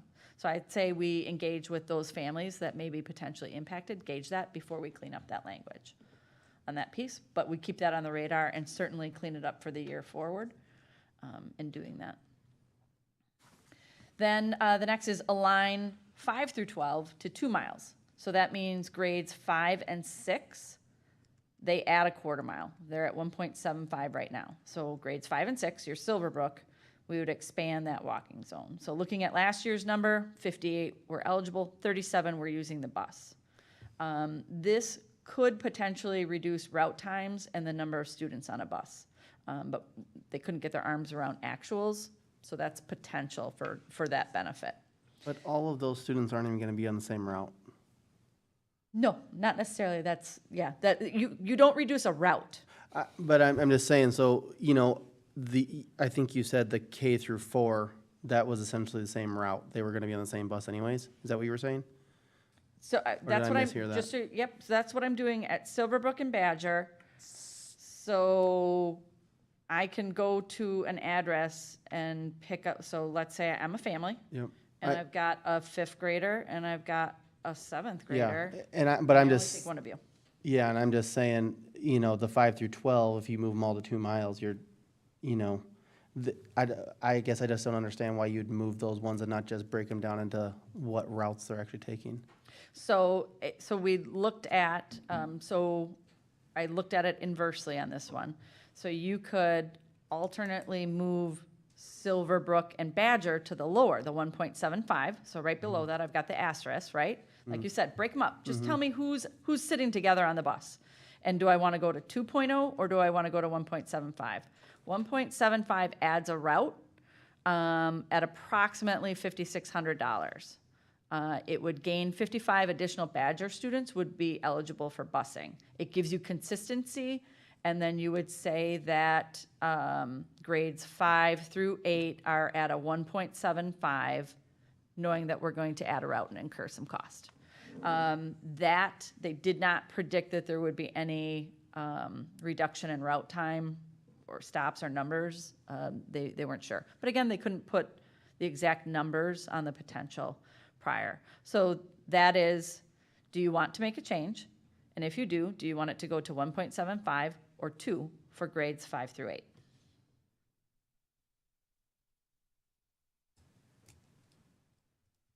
Well, Kelly? is adding a route even possible with staffing issues? I mean, I know that was always a big thing. Buses were really full. So at surface level, I look at this and think pushing it to 2 miles would be my thought. But 37 out of 58, that's a big number of kids that would be affected by that. So what happens in that scenario, so let's say, you know what, I really need transportation. So this is for anyone. There's an option called pay to ride. So we look at our calculated costs of transportation, we come up with a per student cost, and then we would bill by semester. It can fall anywhere from $100 to $150 per semester. I can't create a new stop. They can get to the nearest stop to their house, and then they can access in a pay-to-ride option. You weren't eligible, but if I have seats on the bus, I'm not going to overcrowd a bus, I'm not going to create a stop, I'm not going to incur expense, but you have that option. I can have them run the numbers on this bus and see how many pay-to-ride seats that were available if you took the 2 miles on that. To your point, the bus driver situation is not resolved. It's better, and you know, I certainly can point to areas who had it worse, but it's not resolved. Well, what about the option, okay, so maybe this might overcrowd the bus, but if you say, we're gonna go this far, but you're eligible up to this distance, and you just say, you have to walk the quarter mile to the bus stop, though, if you wanna ride. And, you know, and I'm just saying, the pay to ride you might not need it if everybody can get to the stop if we have room. So I'm just leave saying, that- it yeah. seems like we might be kind of, you know, punishing the people that actually pay the bills around here. you Yeah, know. so you want to say, don't increase the number of stops. Go ahead and increase it to, I'm just saying, I was just throwing the option out there. Like if, you know, a brother, two siblings or something are riding in a similar, the same one between 5 and 12.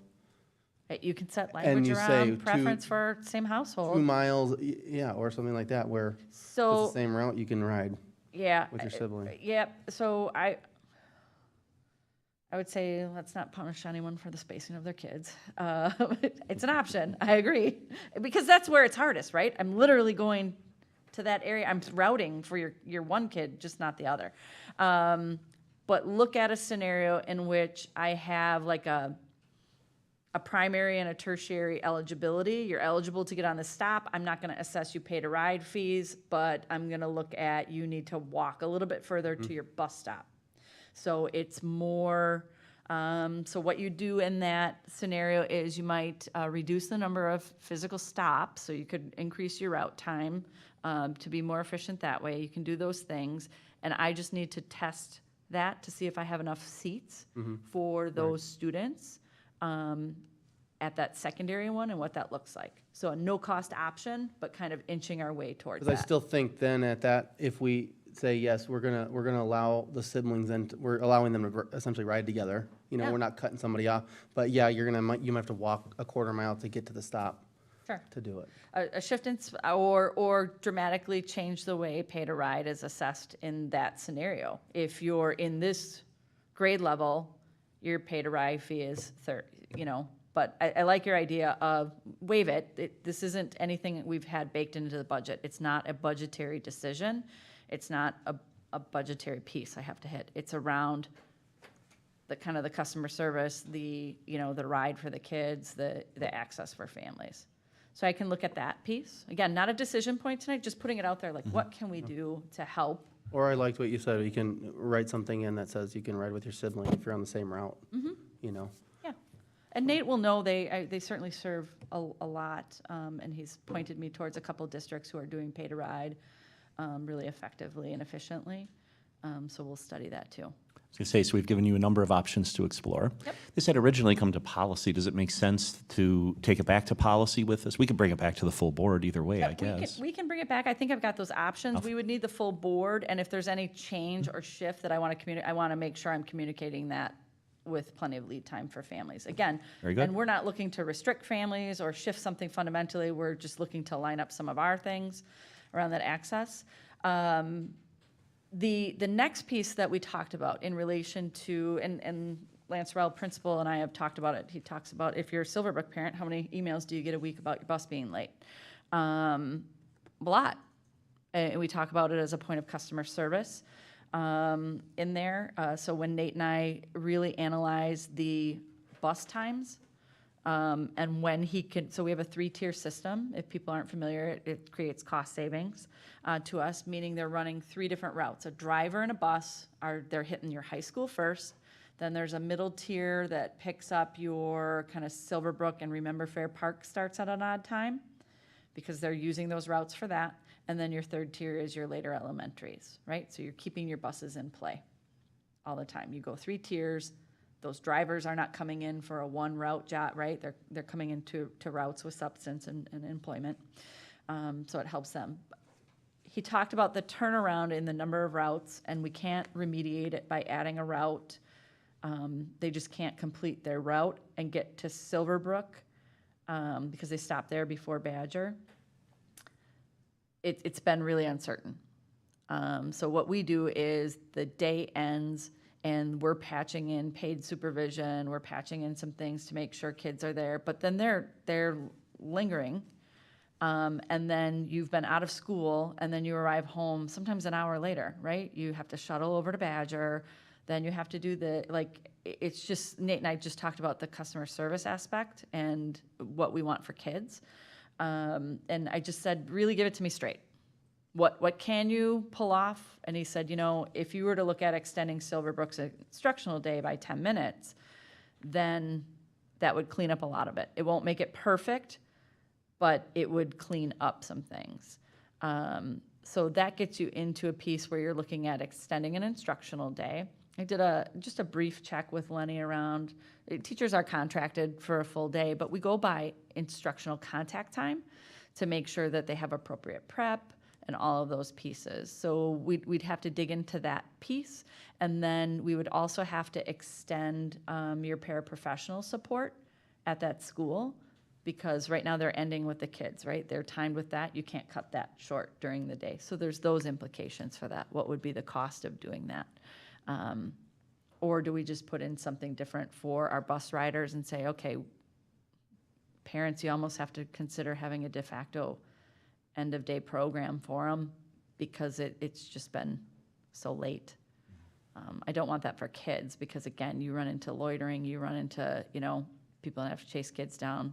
It's not good. And it's just when you perceive that you're getting out at a certain time, but you're not getting on that bus till a certain time, it just feels like we're not delivering on what we say. For either of us, Nate and I both spoke about that.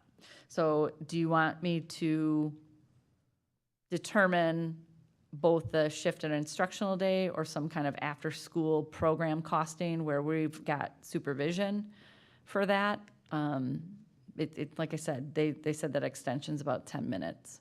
I think it'd be good to understand What the the parameters pros are. and cons and parameters of both options. We can take a look. They Okay. both none of those sound unreasonable. Okay, we'll put that together. So this is a thing that Nate and I talked about. It has nothing to do with policy, but since we're talking about transportation, I wanted to talk about this. This is not something unique to us. It happens in every system.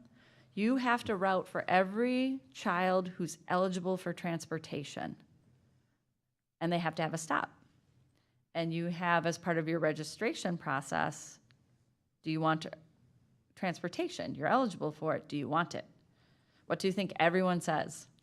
I'm eligible for it. What do you think their answer is? It's free. It's automatic yes. Because even though I drive or even though I have all these other arrangements, I might need it. And what does that look like? But then, here's what really happens, especially your older grades. Go watch a bus, right? Remember, I talked about some of the rates, like 52 were eligible and 8 used it out of one grade level. Imagine what a high school bus looks like.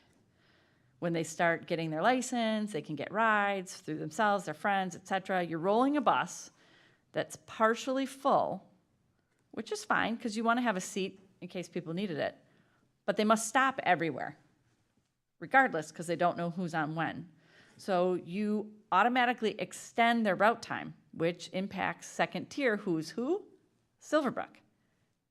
That's a piece of backing it up. If I didn't have to stop at every stop where literally no one's going to get off, that would help. And we just talked about how to clean that up in a system, how to communicate with families so that we can clean it up, and that when you say yes or no to that question, it's not forever, and how if circumstances change, do you re-access transportation, you're eligible.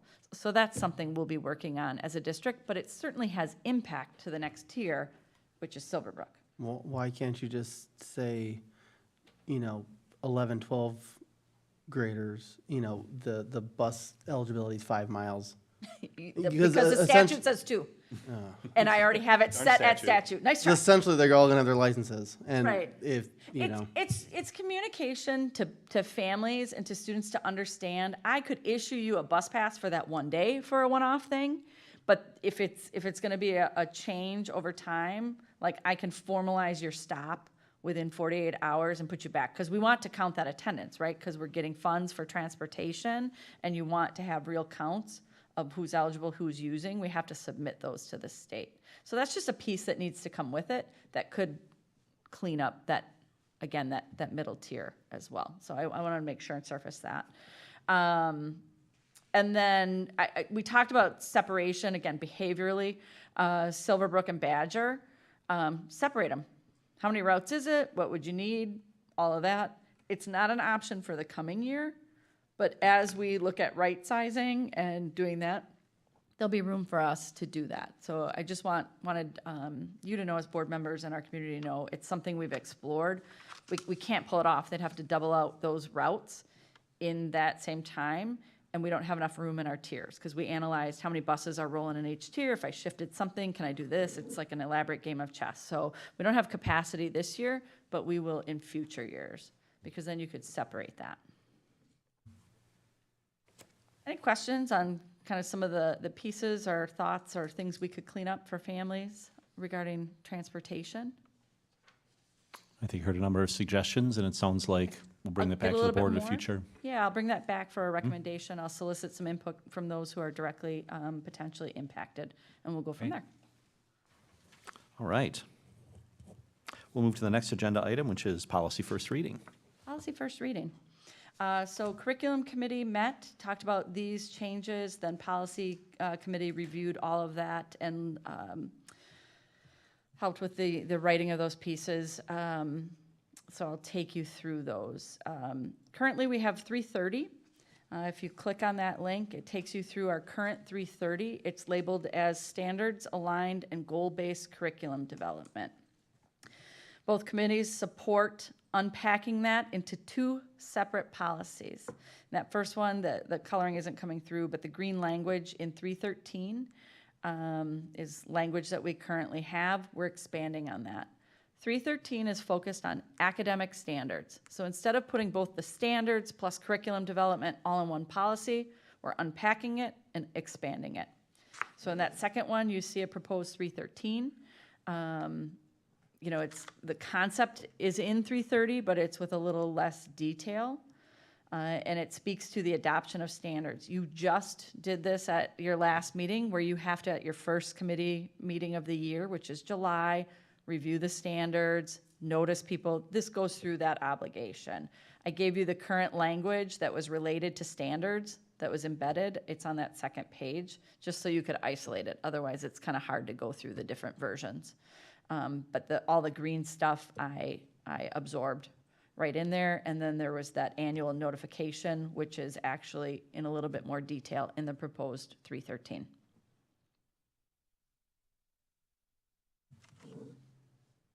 So generally speaking, this is a split with ads, so to speak. So I'm making a new policy, 313. Nothing existed in that name, but I'm taking out all the pieces of 330 that were related. It is its own academic standards policy, 313.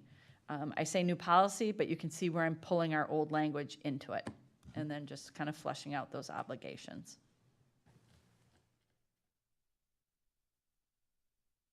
So this is a first reading, so we won't take action on this, but Nope. we welcome questions. Yeah, This is something recommended by the Policy Committee and the curriculum and the committee. Curriculum Committee. Yep. So Kurt, it's just you. So Kurt, no pressure. No worries, and But you we don't need have to say anything action. now. We don't have to take action. We won't take action Yeah. tonight. We're not. And the next one is 330, right after it. So we talked about its purpose. We talked about policy being, not just for us to guide our work, but it should be kind of accessible to the public. We renamed it Curriculum Development and Improvement. The other title, you might not have known what you were looking for in that. And I left, again, some of our highlights weren't coming through in our program, but, kind of the opening is from our old one, and it just goes through the process of curricular development, that we should be engaging our broader community in the evaluation of curriculum and improvement, how that goes, how we still have everything that needs to come back to the board for approval in that, but it's just laying out kind of the process piece around curriculum and formalizing, again, some of those commitments. And again, you can cross-match those ideas right out of 330 into that. It just tightens it up, keeps it on point with topic. And this too has come through both committees. Yep. I only brought forward the ones that have come through both committees to look at already, and we kept it isolated to the conversation. Again, we knew these, the next one specifically isn't going to be perfect, but it's a step forward. So if no questions on the others, I'll take us forward to 361.1. Selection of resources.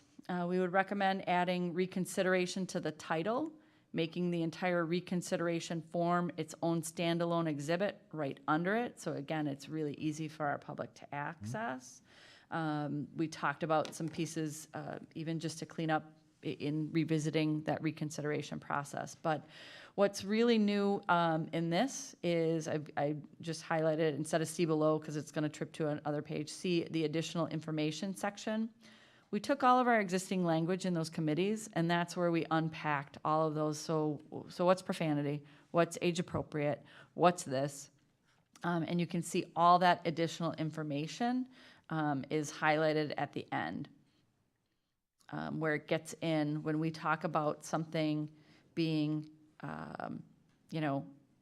age appropriate, and we ask about, your intended audience and all of that. That's where we were unpacking language and definition to add clarity and kind of guidance for the team in the selection or as we review materials with this. This takes us, again, like we said, a step forward in doing that. So, John, we're on the Policy Committee. I think our thought was there's more work to be done on this, and you talked about this. Yeah, But so to curriculum, we're like, we don't know what excessive means Right. yet. We don't know what these this is- things mean, but it's But this is a step forward, and if we wait for it to be perfect, we'll be waiting a very long time. Yeah. I So, think, like you said, it gives an outline of an iterative, advance towards what we want, or what we're looking to do in the future with the, selection of course material and books and whatnot, so. Right. And It's an especially- iteration of. Yeah, especially if we advancement. tackle it, as we were saying, as an iterative process and do a work group around with everyone, we can kind of probably get that ball down the field faster. right.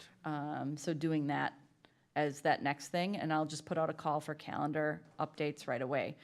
It's possible that even in the second reading, I can bring you some of that work embedded in there. It just depends on timing and calendars of that. It's just after you clear the second reading, you can't make any substantial changes or something like that. But so it at least gets us going forward, knowing that we need some work. Any other questions? I know we all have lots of thoughts and questions about this one, but we'd like to at least bring this step forward while we Yeah. get the other ducks in a row, so I to mean, speak. just for future, this is gonna be put back on the docket for revision after we identify the standards for ratings and stuff like that, right? Yep, and we're not bound to any timeline. We can call for that at any time. There's no like, oh, we just reviewed it. You can't, yeah, we can and we are. We know that we've got work to do and it's gonna come right back. But in both committees, we talked about, we're better off taking the step forward than just waiting. So that was where we landed. So I'll do that, and then look, I'll send you a thing around just getting at your calendars. I'll give us a little lead time to do some internal work, and then get it going so that we can bring that. But at least we'll keep this one in motion. Great. Great. The next policy is new. It didn't exist, but I think it needs to be there. It's Library Media Center Material Selection and Reconsideration. So that's the library materials piece. And then there's the piece of the instructional materials. So this didn't exist in this fashion. So calling that out and having that reconsideration of those pieces and make that process clear, again, just kind of helps us know that and distinguish the differences and process piece for each one for material selection.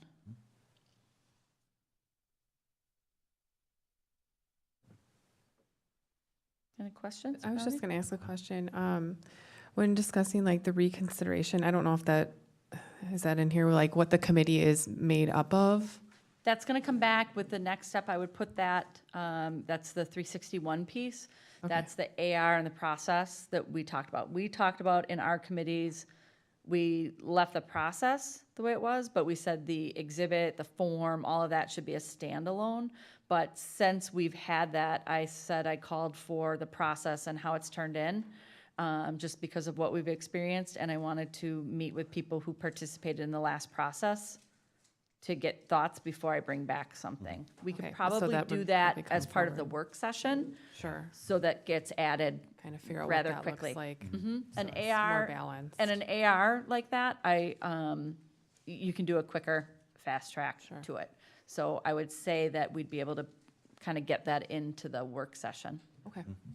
Thank you. Clean up. The library media services, though, would that also pertain to the electronic books of the curriculum selection stuff? Curriculum selection is different. This is just what's sitting in the libraries for general access. But it says, okay, so library media services. Yep. That's just the library. Yep, that's just the library. But, I mean, you can check out a digital book. You can. That doesn't have anything to do with this? We would want to make sure that that's in here too. 'Cause I So think, that's those then I think we materials. need, then I think there's something missing in here that it should adhere to, the standards we're setting forth on the other one. So add something around electronic books? Well, Because that's not clear, as well as mimicking the other standards? Yeah, I think we're talking about, where is it, adding, we added all those kind of the criteria of what we've kind of been iterating through and will be continuing to move through. And, some of this is additional information definitions, the definition of excessive and obscene language. Some of those should be, I think it should also adhere to this policy. Okay. I mean, I would like to see that. I think there should be consistency across what we're giving digitally opposed to what we're just handing out as a book, because sometimes the Sure. digital side is gonna be more dangerous than just a physical book, because the parent has no idea. Yeah, not just that. So you're talking about materials, and you can go in and you can actually see what your child's checked out Yep. on any platform in that piece. But do you want to take this off the table for right now and push it into part of the work session? Or do you want to, again, this doesn't exist like this right now. There's some of the concepts are in 362. Or do you want to wait on this one? How do you want to proceed? My initial thought is we proceed under the iterative theory, because right now we have nothing. So we can either decide to continue to have nothing, or we can have something that's partially complete. On the other hand, if we can add something in, the relative near future, I'm not necessarily opposed. So, and I can even look at what I could clean up between this and the second reading, kind of with that lens, John, if everyone's okay with that, and then we can make it part of our work group stuff. too, so that we're really talking about resources as a whole.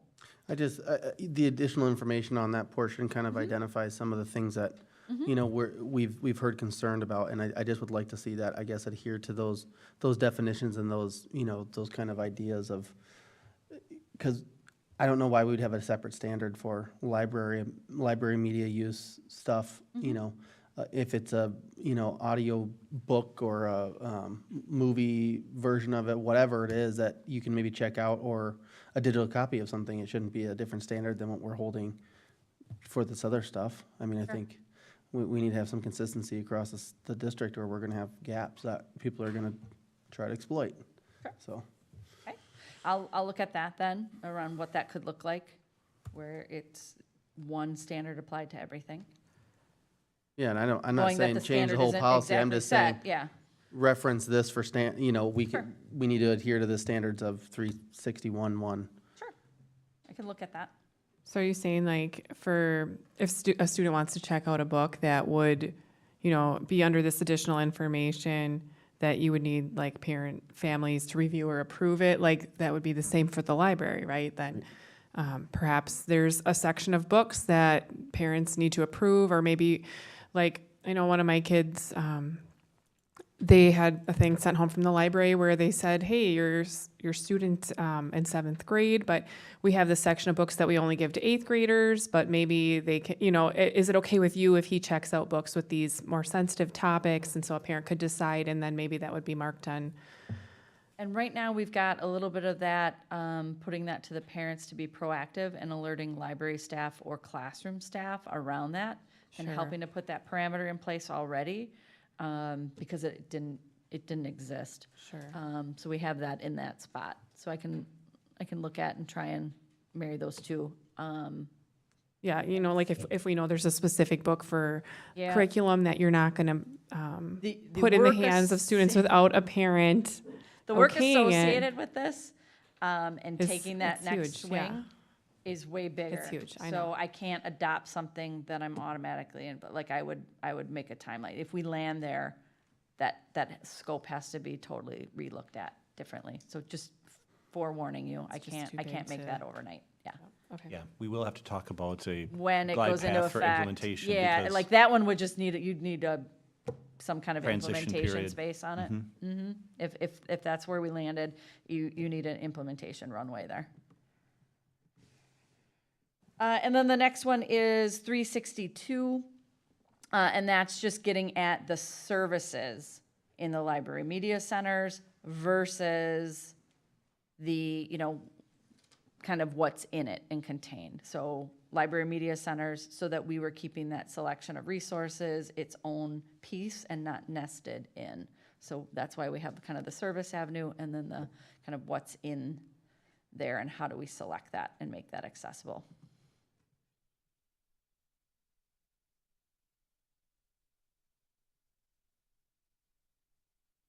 Any questions or observations in addition to those already shared?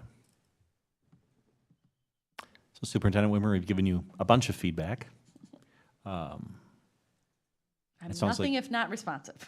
So Sounds I like can we'll put see some another- things together for second reading, just based on this conversation. I'm gonna puzzle around the one around the library a little bit longer. Like I said, we might need to adjust the when, or kind of how we get at that a little bit different, but that's fine.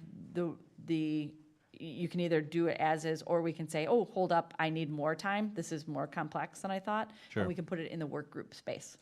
So that's fine. Either one keeps everything advancing. All right. Great. I think we can move to the next. We have 2 action items tonight. First one has to do with CESA 6, Cooperative Educational Service Agency 6 Service Agreement. And I should, correct me if I'm wrong, Superintendent Wimmer, both of these action items we've seen as a discussion item prior. So we'll start with, I think on the first one, maybe the board had asked for additional information before. Correct. Yeah, please, go So ahead. in there, yep, of the 137,000, a little over, the district would be paying 68,000 for the services in front of them. just because of the nuances of how things are reimbursed, so that's in the notes, but then asked for the past 2 years of what that looked like. So I put if they were grant source, title source, et cetera, so that you could see kind of the total in the past 2 years, but then the district's obligation on that, because we're either reimbursed, so you can see the last 2 years of those costs. And again, your contracts can change at any time. So let's say, like right now, I've got some itinerant services based on needing audiologists. If that changes in any way, they bill out in units of, so it shifts. We're not obligated. I can shift that. So I attended the CESA 6 annual meeting, and they indicated that they were planning, I'm going to call it a dividend or some sort of refund. Credits. So I'm assuming those credits come back. They don't necessarily write us out a check, but but we can, it's basically a coupon related to. And it has to be some new services. So you can see in the past 2 years, I put down using how much in credits, and in this year's, I projected on the math that we're receiving a little over $15,000 in credits, and we put that on the math training and coaching support. And again, the caveat is kind of new service. So we did a little bit of coaching last year. They're allowing us to kind of re-envision some intensive things and use our credits there. So thank you for providing the additional information as requested. Are there questions from the board on this item? Otherwise, this is an action item. I will move to approve Cooperative Educational Service Agency 6 service agreement as presented. Is there a second? John, thank you. Motion and second to approve the CESA 6 service agreement as presented. Any final discussion? Hearing none, all in favor, please say aye. Aye. Aye. Any opposed? That motion carries. All right, which takes us then to the annual at-risk plan. Jill Corbett presented that plan last time. There have been no changes. It's a piece that we need to bring forward to a board annually. It just outlines our response to students who are at risk for graduation. Right, so we have seen this. Are there any final questions or discussion on this item? I would move to approve the annual at-risk plan as presented. Is there a second? Second. Thank you, Kelly. Motion and second to approve the annual at-risk plan as presented. Any final discussion? Hearing none, all in favor, please say aye. Aye. Aye. Any opposed? That motion carries. All right, thank you. We're on to future agenda items. Unless I've skipped over something. Nope, we're on to future agenda items. And we have regular board meetings scheduled for 5:30 p.m. at the Education Service Center on August 14th, August 28th, and then September 11th. And the Curriculum Committee will be meeting at 5:30 p.m. here at the Education Service Center on August 15th. And so we encourage individuals to check the website and look for the posted notices in case there need to be changes, but that's our calendar as it exists today. Superintendent Wimmer, it sounds like we'll be circulating dates for a potential Work session. work session. Thank you. Questions on the board calendar?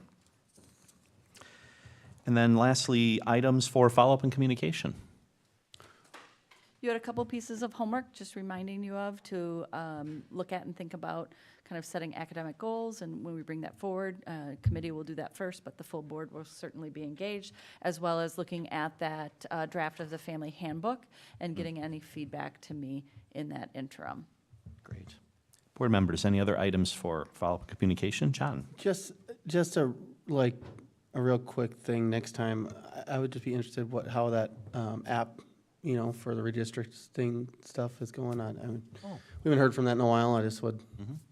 I would anticipate we'll bring forward that work in August. I'll work with Chris to set, it's right around the corner, so we've been working on it. Again, recall what John's speaking of is the software to help with redistricting, knowing that I'll pull everything offline, reconfigure, and then the board might want to consider, do you want it as an update, or do we want to dig into that as a work session where we could really dig in and maybe do some shifts, you can see how it works and what we could look at. That might be a consideration that we look at too. Sure. Why don't we take a look at that? And if it falls in that order, perhaps we should do a work session.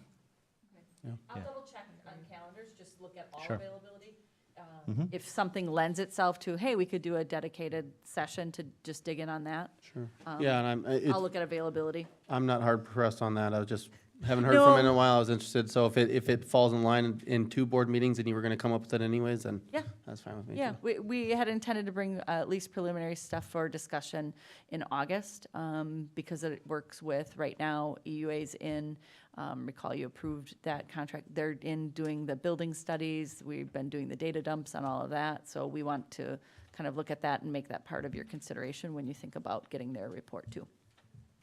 Great, thank you. Other items for follow-up and communication?